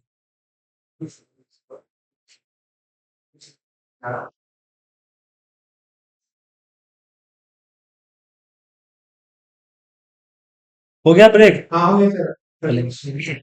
अब यहाँ पे एक चीज देखिए कि मुझे प्रोटेक्शन तो करना है, लेकिन मुझे सिर्फ जो है जी कॉलम को, क्वांटिटी को प्रोटेक्शन से बाहर रखना है, मतलब कि कहीं भी चेंज ना कर सके, बट जी कॉलम में चेंज कर सके। तो क्या कीजिएगा, अब देखिए समझिए, लॉक सेल, अनलॉक सेल क्या होता है। और राइट क्लिक करके फॉर्मेट सेल मैंने किया, और फॉर्मेट सेल के जो प्रोटेक्शन वाला पार्ट है इसमें लॉक पे क्लिक है, तो डिफॉल्ट उसका लॉक्ड से सिलेक्ट होता है, इसकी प्रॉपर्टी लॉक्ड होती है। और जब प्रोटेक्शन आप जाते हैं तो प्रोटेक्शन में आपका यहां पे सिंबल लिखा हुआ है कि protect workbook and worksheet to locked cell. तो जिस पे लॉक क्लिक है वही प्रोटेक्ट होगा, जो नहीं क्लिक है वो प्रोटेक्ट नहीं होगा। तो हमने क्या किया, क्वांटिटी को लिया, प्रोटेक्ट शीट में गए, यहां लॉक फॉर्मेट्स में लॉक को प्रोटेक्शन में जाके हटा दिया। अब मैं इसके ऊपर अगर पासवर्ड अप्लाई किया, तब क्या होगा कि अब मैं यहां पे तो टाइप नहीं कर पाऊंगा, बट यहां टाइप करूं।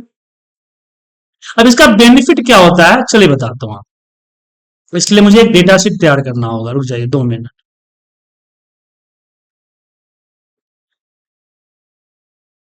यहां देखिए, अब मेरे पास क्या है कि एक डेटा शीट बना हुआ है जहां मैं डेटा एंट्री करता हूं। तो मैंने यहाँ पे नेम लिखा, जैसे मैं नाम लिख दिया पूजा, किसी का नाम पूजा हो तो कॉपीराइट माना लिएगा 85 500। अब जैसे मैं टैब प्रेस करूंगा तो मेरा कर्सर जो है मूव होगा, साथ में पूरा कैलकुलेट हो गया। अब मुझे सिटी जोन लिखने के लिए 4 सेकेंड वेस्ट करके फिर यहाँ पे सिटी लिखना पड़ेगा, फिर जोन लिखना पड़ेगा। मैं चाहता हूं कि मेरा कर्सर यहीं से सीधे जंप होके यहां, 4 सेकेंड हर एंट्री में बच जाएगा। कैसे करें, सबसे पहले पूरी सीट को सिलेक्ट किया, कैसे करेंगे, सीट को सिलेक्ट, कंट्रोल ए 2 बार दबा, पूरा सीट सिलेक्ट हो जाएगा। या फिर इस ट्रायंगल पे क्लिक कर दीजिए, पूरा सीट सिलेक्ट हो जाएगा। राइट क्लिक करके फॉर्मेट सेल, मैंने पूरी सीट को यहां से लॉक्ड को हटा दिया, पूरी सीट का लॉक्ड हट गया। ठीक है, अब पासवर्ड डालेंगे तो कहीं भी टाइप कर सकते हैं, लेकिन मुझे टाइप कहां नहीं करना है, तो यहां नहीं करना है। उसको सिलेक्ट करके वापस क्या कर दिया, फॉर्मेट सेल में लॉक लगा। अब मैं प्रोटेक्शन करते समय एक चीज का ध्यान रखूंगा, इसमें जो परमिशन है सिलेक्ट लॉक सेल को रिमूव करना है। मतलब बोला कि सिलेक्शन करने की permission D E F G पे नहीं है, और जैसे ओके किया। अब जाहिर सी बात है, जब सिलेक्ट ही नहीं कर पाऊंगा तो टाइप क्या करूंगा, अभी अनलॉक था इसलिए टाइप कर सकता हूं, तो ओम लिखा, नंबर लिखा, जैसे टैब प्रेस करूंगा कर्सर यहां से जंप यहां करेगा, देखिए ठीक है। तो यहां पे जाने से फायदा क्या हुआ, एक तो फॉर्मूला नहीं देख सकता है। अब मान लीजिए कि आपके पास अगर 30-35 कॉलम का डेटा है, उसमें आप 10-12 कॉलम ही फिल करते हैं, बाकी कैलकुलेट होके आता है, तो 10-12 कॉलम पे नेविगेट करना दिक्कत होता है। ऐसे आप टैब प्रेस करेंगे, आपका कर्सर वही कॉलम में जाएगा जिसपे टाइप करना है, जिसमें टाइप नहीं करना है वहां पे नहीं जाएगा। तो ये चीज आप अपने ऑफिस में इंप्लीमेंट कर सकते हैं। एक चीज और आती है, कई बार ऐसा हो सकता है कि एक ही फाइल पे कई लोग काम करते होंगे, दो लोग मान लीजिए काम करते होंगे, एक ही फाइल है, उस पर दो अलग लोकेशन में दो लोग काम करते हैं। तो यहां पे मान लीजिए कि एक एरिया ए है जो कि मिस्टर बी का है, एरिया मिस्टर ए का है। अब मैं चाहता हूं कि मिस्टर ए बी के एरिया में कुछ डेटा ना टाइप कर सके, और मिस्टर बी मिस्टर ए के डेटा में टाइप ना कर सके, तो मैं दोनों के लिए अलग अलग पासवर्ड बनाना चाहता हूं। मैं एक सीट पे दो या दो से डिफरेंट पासवर्ड, तो इसके लिए मुझे जाना पड़ेगा रिव्यू टैब के अंदर, यहां आपका प्रोटेक्ट, इस प्रोटेक्ट में यहां आपको दिखेगा allow edit range, allow edit range पे जाइए, न्यू पे क्लिक कीजिए, यहां पे टाइटल दीजिए और एरिया सेलेक्ट कीजिए। हमने यहां पे एरिया को सिलेक्ट कर लिया और यहां पे दे दिया मैंने ए, पासवर्ड दे दिया, तो मिस्टर ए का पासवर्ड डाल के ओके कर दिया, पासवर्ड को कंफर्म किया। देखिए माइक्रोसॉफ्ट खुद बोल रहा है, if loss and forget the password can not be recovered, ठीक है, तो इसलिए मैंने बोला आपको कि रिकवर नहीं होगा।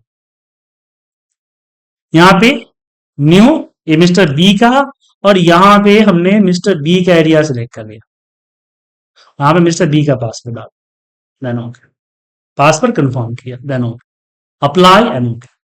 अप्लाई ओके करने से नहीं होगा, मैं टाइप कर सकता, ये तभी एक्टिव होगा जब सीट प्रोटेक्ट होगा।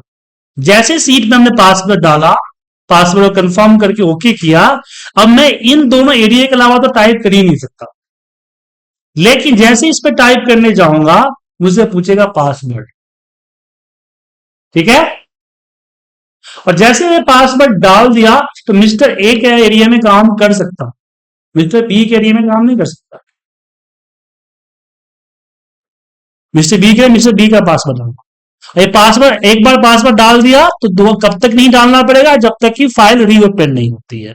आप फाइल को सेव करे चाहे ना करे, जैसे ही रीओपन होगा अगेन पासवर्ड पूछेगा,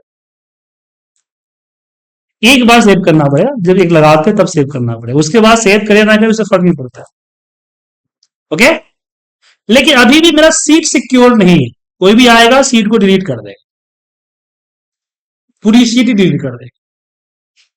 ये तो वही बात हो गई कि तिजोरी में हमने हाईटेक सिक्योरिटी लगा के और रोड पे रख दिया, अगर वो तिजोरी नहीं खोल पाएगा, तिजोरी उठा के तो ले जाएगा क्या।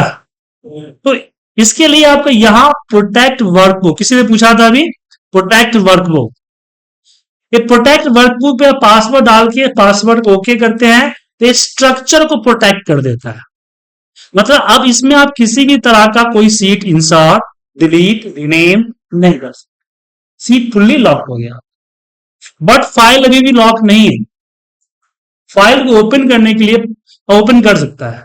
मैं चाहता हूं फाइल की ओपनिंग पासवर्ड डालूं, तो फाइल के अंदर में जाऊंगा, सेव एज, ब्राउज किया, और यहां टूल्स के अंदर जनरल ऑप्शन है, इस पे आइए, password to open and password to modify, तो डिफरेंट पासवर्ड डाल सकते हैं, एक पासवर्ड ओपन करने के लिए, दूसरा पासवर्ड मॉडिफाई करने के लिए, ओके।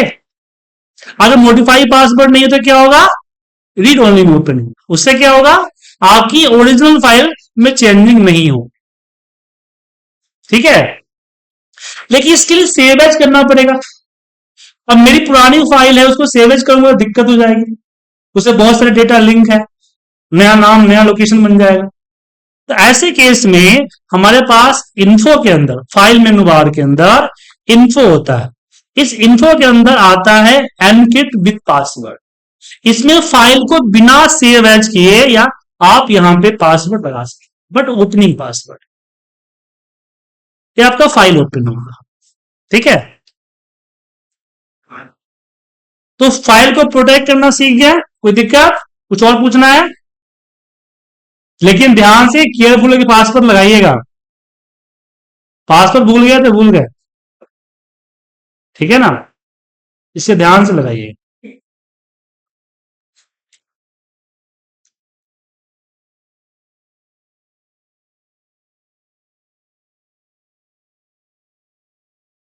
चलिए फाइल नंबर 2 जो है उसको ओपन कीजिए,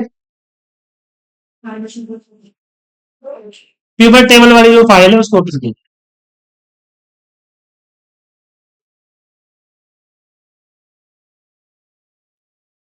डे 1 पिवट टेबल 1 करके जो दिख रहा है उसको ओपन कीजिए। Day 1 pivot table 1,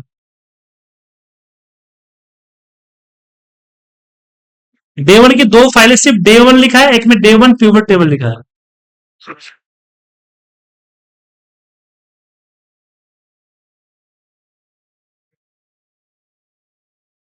pivot table, कितने लोग पिवट टेबल जानते हैं?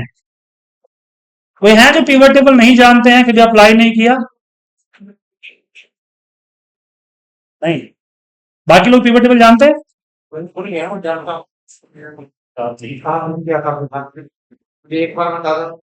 चलिए एक बार नहीं, कई बार बता देंगे, चिंता क्यों कर रहे हैं? देखिए पिवट टेबल, अभी जो मैंने आपको रिपोर्ट दिखाई थी यहां पे, ये रिपोर्ट जो बना हुआ है पिवट टेबल से ही बना हुआ। ये जो डेटा दिख रहा है ये सपोर्ट शीट पे जब दिख रहा है पिवट ही, ठीक है। अब पिवट का काम क्या है समझिए, पिवट टेबल क्या करता है, डेटा की समरी निकालता है। पिवट टेबल लगाने से पहले डेटा को समझिए, मेरा एक सेल्स का डेटा है जिसमें सेल्स आईडी है, डेट है, क्वांटिटी है, एमआरपी है, अमाउंट है, टारगेट है, ये आपका रिटर्न अगेंस्ट एड्स है, एड पे स्पेंड है, इसके बाद प्रोडक्ट है, पेज विजिट है, साइन अप है, कार्ट है, चेकआउट है, बाय है, लोकेशन है और मंथ। सिंपल सा डेटा है। अब इस डेटा पे मुझसे मांग दिया गया, ये बताइए कि हमारे कौन कौन प्रोडक्ट में कितनी क्वांटिटी सेल हुई है, कितना एमआरपी हुआ है, कितना अमाउंट जनरेट हुआ है और कितना टारगेट था, ये बताइए कितना हो, क्या है इसका। अब प्रॉब्लम ये है कि विदाउट पिवट टेबल में बनाओ कैसे, तो इसमें सबसे पहले मुझे चाहिए कि मेरे प्रोडक्ट का यूनिक लिस्ट निकले, टोटल प्रोडक्ट कितना है, फिर उसके आगे टोटल क्वांटिटी कितना हुआ है, तो मैनुअल बनाना संभव नहीं है, तो इसके लिए पिवट टेबल यूज करते हैं। देखिए जो भी रिपोर्ट होता है, सारे रिपोर्ट का बेस क्या होता है, समरी ऑफ द डेटा। भले इसमें बहुत सारे कैलकुलेशन आप किए हुए, चार्ट्स लगाए हुए हो, बहुत सारे और भी नरेशन लिखे हों, लेकिन उसका बेस क्या होता है, summary of the data. Same thing pivot table का काम है, डेटा को समराइज करना, एनालाइज करना एंड विजुलाइज करना। तो यहां पे हम क्या करेंगे, डेटा को सिलेक्ट करेंगे या बिना सिलेक्ट किए भी कर सकते हैं, बट एक बार चेक कर लीजिए कि ब्लैंक सेल तो नहीं है डेटा के बीच, ठीक है तो रिमूव कर दीजिए। अब मैं पिवट टेबल पे क्लिक किया एंड ओके किया, ओके करते एक नई सीट पे इस तरह का विंडो आएगा जिसमें ये आपका पिवट एरिया और ये पिवट फील्ड। अब ये पिवट लगाने से पहले एक चीज और देखिएगा कि आपके फील्ड ब्लैंक ना हो, वरना पिवट लगेगा ही, क्योंकि पिवट जो है फील्ड को ही, जो आपके डेटा के हेडिंग होता है उसी हेडिंग को कंसीडर करता है, ठीक है। ये 4 सेक्शन है, इस फील्ड को उठा के इन्हीं 4 सेक्शन के अंदर रखना है, रखते ही आपका पिवट बन के तैयार। ओके, अब मुझे क्या चाहिए, मुझे चाहिए पहले किस प्रोडक्ट लिस्ट, तो मैंने क्या किया, यहां से प्रोडक्ट को ओपन किया और रो सेक्शन में डाल दिए। प्लीज, हमने प्रोडक्ट उठाया एंड रो सेक्शन में ड्रॉप कर दिया, ड्रॉप करते देखिए यूनिक लिस्ट बन गए। यहां डेटा में कई बार रिपीटेड है बट यहां एक बार है। अब मुझे इसके अगेंस्ट चाहिए टोटल, क्वांटिटी का टोटल चाहिए, सो क्वांटिटी उठा के वैल्यू में रखा। अब क्वेश्चन आता है कि प्रोडक्ट उठा के मैंने रो में ही क्यों रखा, हम कॉलम में भी रख सकते हैं, तो रो या कॉलम दो में से एक रखना होगा। रो में आपका इस तरह से वर्टिकल आएगा, कॉलम में आपको हॉरिजॉन्टल आएगा। आप रिपोर्ट कैसे बनाना चाहते हो उस पर डिपेंड करता है। तो जनरली हमारा वर्टिकल रिपोर्ट होता है, तो हमने रो में रखा। और वैल्यू में वो सारे फील्ड रखेंगे जिसपे कैलकुलेशन करना है, जिसका टोटल, एवरेज, काउंट जैसी चीजें निकालनी है। तो यहां पे हमने क्या किया, सबसे पहले एसआईडी को रखा, और एसआईडी का सम है जिसका मैंने काउंट किया। कैसे करेंगे, इस पे क्लिक करके वैल्यू फील्ड सेटिंग में जाके मैंने काउंट को सिलेक्ट किया। ये पता चला टोटल नंबर ऑफ बिल, कितना बिल जनरेट हुआ। देन मैंने क्वांटिटी को रखा, तो क्वांटिटी का सम आ गया। एमआरपी को रखा, लेकिन एमआरपी का सम नहीं, एवरेज चाहिए। सेम मैं इस पे क्लिक करूंगा, ऊपर आ जाएगा वैल्यू फील्ड सेटिंग। अगर यहां पे दिक्कत हो रही हो तो यहां भी डबल क्लिक कर सकते हैं आप हेडिंग पे, फिर भी आ जाएगा। और यहां पे मैंने एवरेज कर दिया। अब एवरेज किया तो दिक्कत हो गया कि डेसिमल आ गया, फिर डेसिमल चेंज करना पड़ेगा।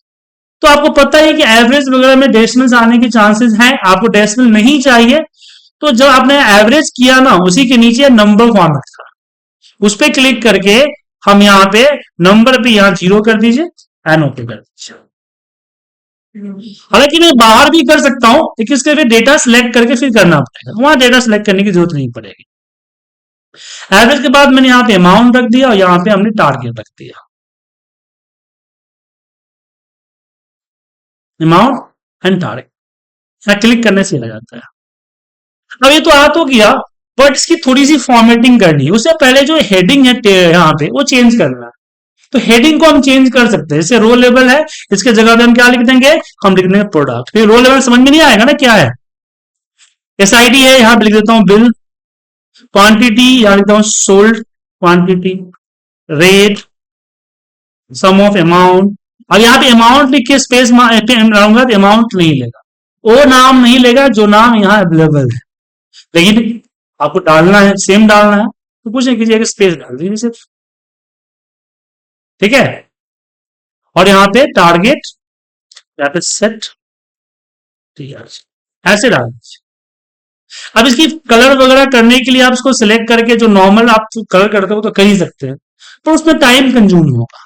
जब भी आप पिवट पे क्लिक करते हैं, दो नया फील्ड बन के आता है, एनालाइज एंड डिजाइन। डिजाइन पे जाइएगा तो यहां बड़े बड़े आपको बना हुआ फील्ड दिखेंगे, सिलेक्ट कीजिए एंड अप्लाई कीजिए। अब ये रिपोर्ट मुझे किसी को भेजना है, तो कैसे करेंगे, अब डेटा के साथ भी भेजना है, सिर्फ यही भेजना है।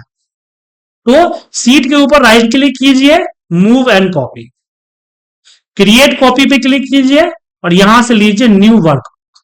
और जैसे आप ओके करेंगे, एक नया फाइल ओपन हो जाएगा, और उसमें एक पिवट चला जाएगा, सिर्फ पिवट चला जाएगा। अब मुझे इसको अटैचमेंट करके मेल पे भेजना है, तो आप लोग क्या करते हैं, सेव करेंगे, मेल कंपोज करेंगे, अटैच करेंगे, फिर भेजेंगे।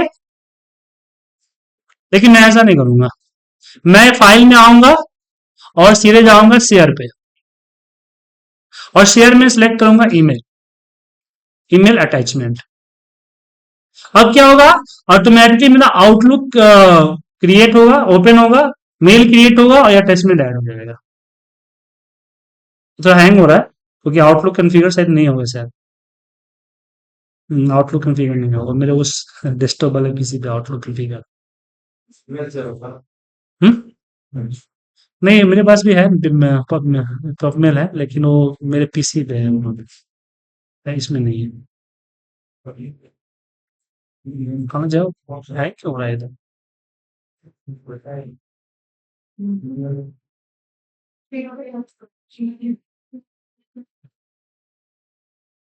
तो आप फाइल के अंदर जाके सेंड करेंगे ना, तो फाइल आपको करने की, अगर आउटलुक यूज कर रहे हैं तो फाइल को आपको सेव करने की जरूरत नहीं पड़ेगी, ऑटोमेटिकली वो टैब में सेव करके अटैच कर देगा, बस भेज दीजिए।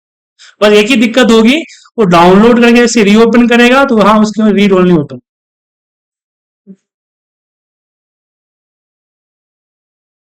वो मैं माइक्रोसॉफ्ट स्टार्ट करना पड़ेगा, ये बंद हो रहा है, ये हैंग हो रखा है, ये क्लोजिंग में क्लोज ही हो रहा है, ये स्टार्ट के लिए मांग रहा है।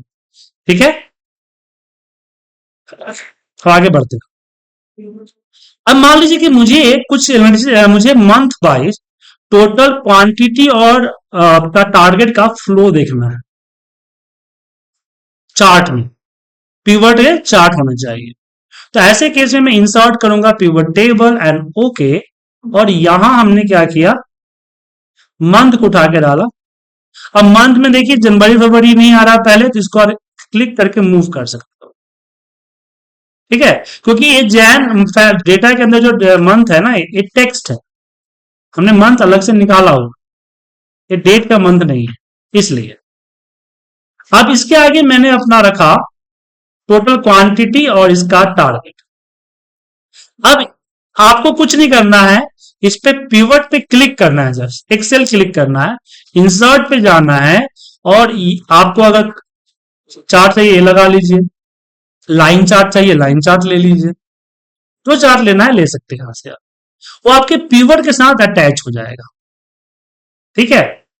अब मुझे इस चार्ट के अलग डिजाइन चाहिए, तो जब भी आप चार्ट पे क्लिक करेंगे ऊपर डिजाइन दिखेगा, यहाँ बने बनाए बहुत सारे फॉर्मेट्स हैं जो चूज कर सकते हैं, ठीक है, चूज करें यहां से क्लिक करके, ये प्लस, हालांकि मैं परसों सिखाऊंगा चार्ट के बारे में, लेजेंड हटाना है हटा दीजिए, लाना है ला दीजिए, बटन चाहिए रखिए, हाइड करना है तो हाइड कर दीजिए, यहां से हाइड कर सकते हैं। तो पिवट चार्ट जो होता है, नॉर्मल पिवट पे क्लिक करके नॉर्मल चार्ट बनाइएगा तो पिवट के साथ कनेक्टेड हो जाता है, ठीक है। लेकिन ध्यान रखिएगा कि पिवट चार्ट जो बनता है वो पिवट पे बनता है, ऐसे पिवट है, इस पे चार्ट नहीं बना सकते, क्योंकि हम चाहो कि सिर्फ एक्सेल और बिल का क्वांटिटी का बनाओ, नहीं, जब भी पिवट चार्ट बनेगा पूरी पिवट पे बनेगा, ठीक है ना।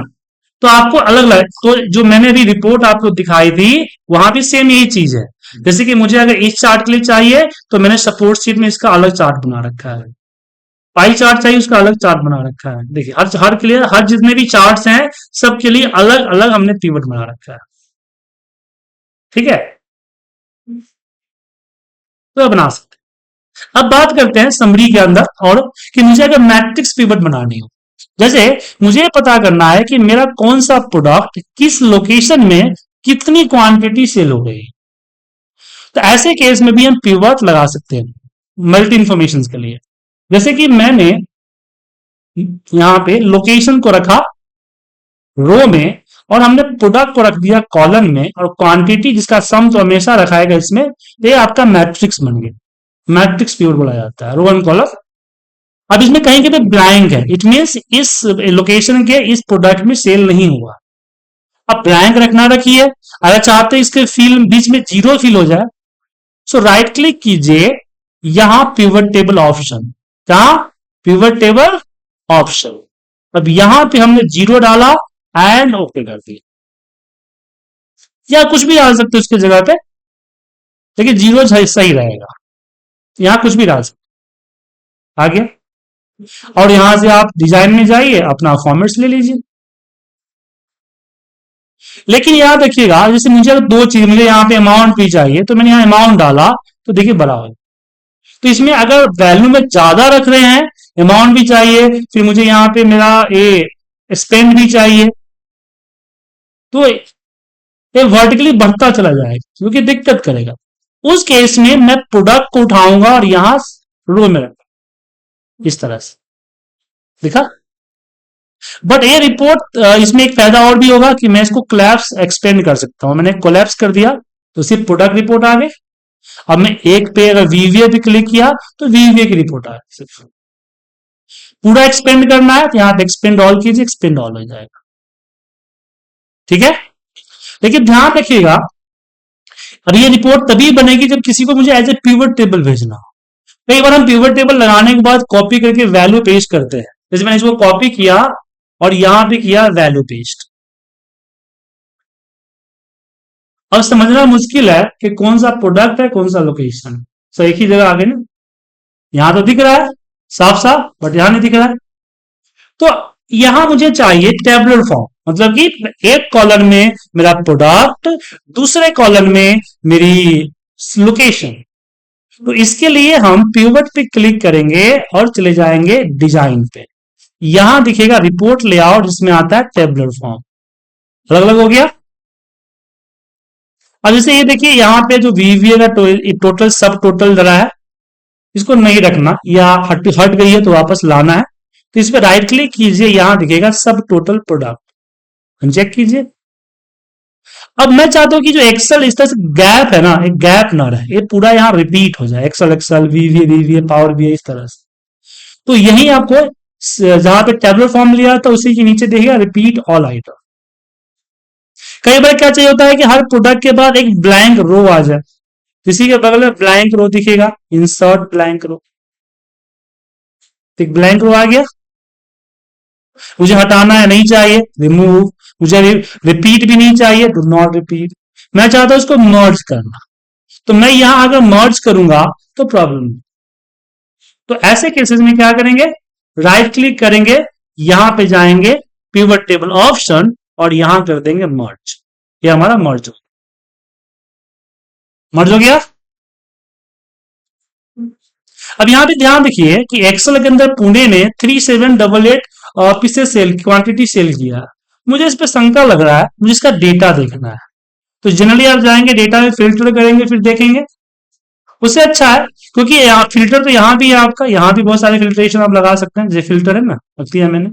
अब मैं यहाँ पे मंथ पे क्लिक करूंगा तो मंथ का फिल्टर होगा, या फिर आप यहाँ स्लाइसर भी ऐड कर सकते हैं, इंसर्ट स्लाइसर, यहाँ पे मंथ, तो इस तरह के स्लाइसर्स आएंगे आप।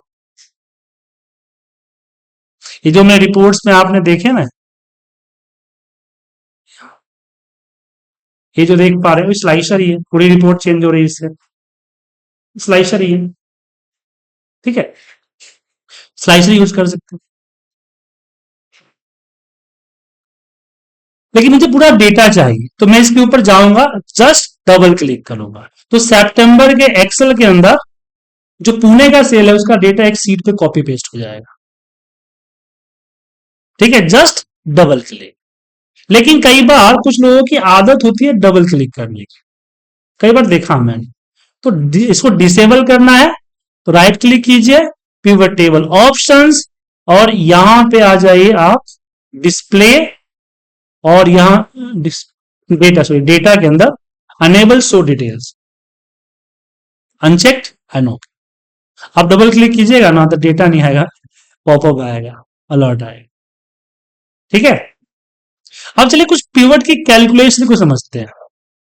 जैसे कि मैंने यहां पिवट टेबल लगाया और प्रोडक्ट को लिया मैं, और प्रोडक्ट के अंदर जो मेरा अमाउंट जनरेटेड है उसका लिया। अब मुझे यहां पे कंट्रीब्यूशन चाहिए कि किसका कितना परसेंट कंट्रीब्यूशन है, मतलब मुझे इस नंबर को इसके टोटल से डिवाइड करके यहां पे चाहिए। मैनुअल नहीं निकालना चाहता, क्योंकि अगर कल के डेट में पिवट में कुछ ऐड करूंगा तो उसको ओवरराइड कर देगा। मैं जब पिवट भी कैलकुलेट कर दे, तो मैं अमाउंट को यहीं पे एक बार और रखूंगा ट्वाइस में, और फिर अमाउंट टू को जाऊंगा, वैल्यू फिल सेटिंग में आऊंगा, और यहां शो वैल्यू एज दिख रहा है, इस पे जाऊंगा, जहां पे डिफॉल्ट इसका नो कैलकुलेशन है, इस नो कैलकुलेशन में आऊंगा, या आपकी कॉलम टोटल या ग्रांड टोटल क्लिक कीजिए, एंड ओके, आ गया। एक बार बताता हूं दूसरे चीजों पे, जैसे मैंने यहां पे लोकेशन लगा कि लोकेशन वाइज मुझे यहां पे चाहिए टोटल क्वांटिटी। अब मैं यहां पे इसके टोटल से नहीं करना चाहता हूं, मैं चाहता हूं जयपुर के अगेंस्ट सबका कितना कंट्रीब्यूशन। जयपुर जयपुर नहीं हुआ, मान लीजिए टारगेट हो गया, जितना ने जयपुर किया है उसके हिसाब से कितना परसेंट सब लोगों ने किया है, तो मैं क्वांटिटी को एक बार और रखूंगा, मतलब मुझे अब टोटल को जयपुर से मुझे डिवाइड करना है, जयपुर के टोटल से डिवाइड करना है। तो ऐसे केस में अब दो बार इसको उठा के रखूंगा, और वैल्यू फिल सेटिंग में जाऊंगा, और शो वैल्यूज में नो कैलकुलेशन की जगह पे यहां पे परसेंटेज ऑफ, और यहां पे जयपुर सिलेक्ट करूंगा, एंड ओके, हो गया कैलकुलेट। मान लीजिए मुझे क्यूमुलेटिव टोटल चाहिए, जैसे कि मैं अपना रेवेन्यू मंथली निकालना चाहता हूं, तो मैंने यहां पे मंथली लिया, और मैंने यहां पे अपना अमाउंट ले लिया। अब यहां पे मुझे इसका कंट्रीब्यूशन चाहिए, कि यहां पे चाहिए कि जैन का अलग हो जाए, जैन आया, फिर जैन फेब का जोड़ के आया, फिर जैन फेब मार्च का, फिर रनिंग टोटल, तो यहाँ पीवट में उसको रनिंग टोटल कहते हैं। तो मैंने अमाउंट पे एक बार और रखा, और यहां पे चला गया क्यूमुलेटिव टोटल को चेंज करके मैंने यहां पे किया रनिंग टोटल, एंड ओके, ये आ गया रनिंग। मुझे रनिंग टोटल परसेंटेज में चाहिए, सो मैं एक बार और रखता हूं अमाउंट को, वैल्यूबल सेटिंग में गया, शो वैल्यू एज में नो कैलकुलेशन की जगह पे मैंने बोला running total percentage and okay. पहले मैंने 8% था, फिर 16% या 25%, ऐसे परसेंटेज बढ़ते जाएगा, 100% तक पहुंचेगा। इस तरह से आप कैलकुलेट कर सकते हैं। लेकिन बात आती है फील्ड कैलकुलेशन की। जैसे कि मेरे डेटा में जीएसटी नहीं है, अब मुझे ये निकालना है कि कौन से प्रोडक्ट पे कितना जीएसटी लगा।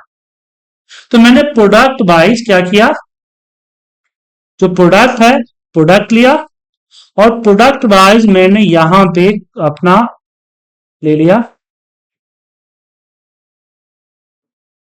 अमाउंट। अब मुझे इसका 18% जीएसटी यहां निकालना है।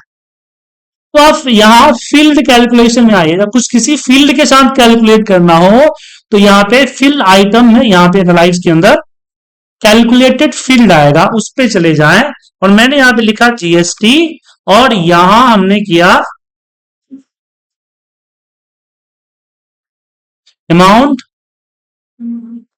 इंसर्ट पे क्लिक किया, मल्टीप्लाई बाई 18%, और जस्ट ऐड किया, ओके किया, इसका 18% कैलकुलेट हो गया आगे। अब मुझे इन दोनों को जोड़ के यहां पे इसका टोटल चाहिए, तो इस तरह से इसको जोड़ भी सकते हैं आप। तो जो परसेंटेज कैलकुलेशन करना चाहे कर सकते हैं। जैसे मैंने बोला यहां पे टोटल, यहां पे हमने सिलेक्ट कर लिया अमाउंट, इंसर्ट, प्लस हमने यहां पे जोड़ दिया, नीचे जीएसटी है, GST, then okay, then okay, amount और जीएसटी दोनों ऐड होंगे। ठीक है, तो पिवट टेबल की तरह इस तरह से कैलकुलेशन भी आप कर सकते हैं, राइट।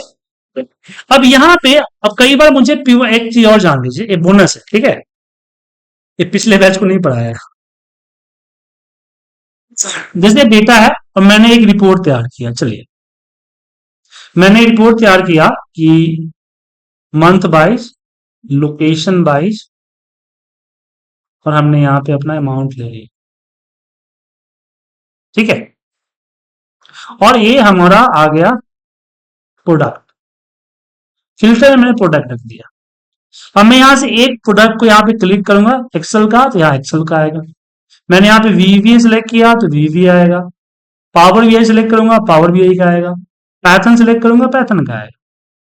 अब मेरे बॉस ने बोला कि यार मुझे एक ही सीट पे से ड्रॉप डाउन ऐसा नहीं चाहिए, जितने प्रोडक्ट है सबकी तुम अलग अलग पिवट बनाओ। अब प्रोडक्ट मान लीजिए आपके पास 100 है, तो 100 पिवट बनाएंगे। तो इसका एक शॉर्टकट है, पिवट टेबल एनालाइज का सबसे पहला यहां पे दिखेगा ऑप्शन, ऑप्शन के बगल में एक निशान दिखेगा एरो का, उस पर क्लिक कीजिए, यहां दिखेगा आपको शो रिपोर्ट फिल्टर पर पेज, क्लिक कीजिए। लेकिन ध्यान रखिएगा जिसके हिसाब से आपको चेंज करना है वो आपको फिल्टर में होना चाहिए, क्योंकि यहां पे उसी को शो करेगा। और जिसके हिसाब से चेंज करना सीट, उसको सिलेक्ट करके जस्ट एक ओके प्रेस कीजिएगा, 1 सेकेंड के अंदर में सारे अलग अलग पिवट सीट पे देखिए सारे आए। तो 4 ही था, 400 होता फिर उतना ही टाइम लगता। ठीक है, एक साथ बना सकते हैं सिंगल क्लिक। तो बोलिए पिवट टेबल में कोई क्वेश्चन है, कुछ पूछना है किसी को, कोई प्रॉब्लम?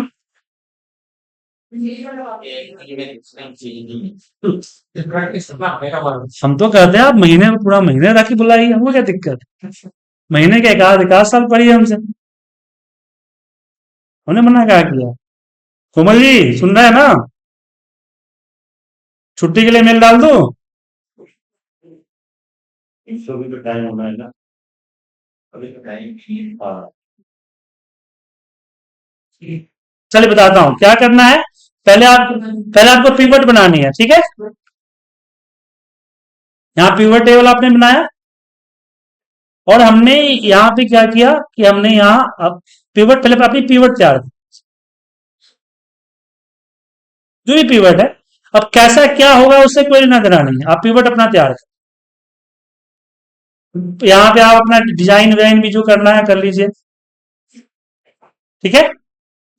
अब जो जिसके हिसाब से आपको चेंज करना है, अलग अलग पिवट बनानी है, उसको फिल्टर में रखिए। जैसे मुझे प्रोडक्ट के हिसाब से बनानी है, तो मैंने क्या किया, प्रोडक्ट को रखा फिल्टर।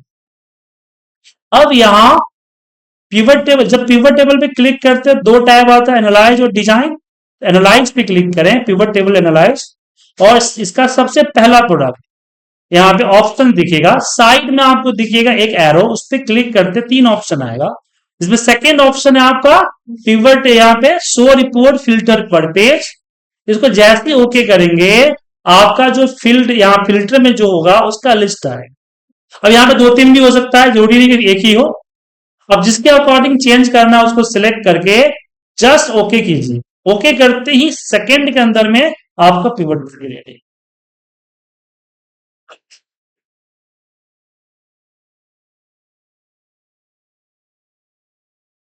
समझ में आया? एक बार और बताऊं, बता दूं? एनालाइज के अंदर जाइए, ऑप्शन, पहले पिवट पे क्लिक कीजिए, पिवट पे क्लिक कीजिए, analyse, analyse, pivot table analyse, option के साइड में एरो के निशान पे क्लिक कीजिए, शो रिपोर्ट फिल्टर पर पेज, फिल्टर की फील्ड को सिलेक्ट कीजिए। फिल्टर वाले टैब में पहले से डाला होना चाहिए, नहीं तो डाले फिर कैंसिल करके डालिए, एंड जस्ट ओके। ठीक है, अब मैं दो बार करूंगा तो दिक्कत होगा, एक ना एक यहाँ पे दिक्कत नहीं होगा, बस यहाँ पे टू कर देगा। ठीक है,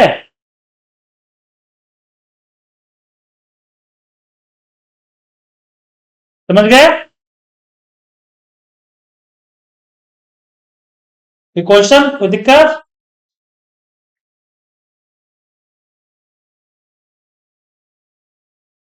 ओके, तो आपके इसमें फोल्डर में एक टेस्ट होगा, टेस्ट नाम की फाइल, उसको ओपन कीजिए। अब कुछ आप बना के बताइए, हमसे तो 2 घंटे बहुत बनवाया आपने, अब आपकी बारी आई। अब हम बैठ के हम जी सर कहेंगे। टेस्ट के अंदर आपका टेस्ट 1 टेस्ट 2 दो क्वेश्चन है, दोनों में से कोई एक बना, आप देख लीजिए। पहला क्वेश्चन जो है, ये सेम जो फॉर्मेट आपको दिख रहा है, ये सेम फॉर्मेट डिजाइन करना है, ये पिक्चर्स में है। ठीक है, एक्सेल सीट पे सेम फॉर्मेट, किसी एक सीट नया ऐड कर लीजिए, उसमें सेम डिजाइन करना। ये आपको थोड़ा सा हार्ड लग रहा हो तो टेस्ट 2 में डेटा है, डेटा देखिए, जिस डेटा को मैंने पढ़ाया है उसी तरह का डेटा है। इसमें इतने 4 पिवट बनाना जो लिखा हुआ हो, total amount by profit and region and sales, monthly sales vs target by employ, sales product and size and calculator नहीं करिए नाम delivery cost and by region. हाँ, आप दोनों में से कोई एक बना सकते हैं। ठीक है,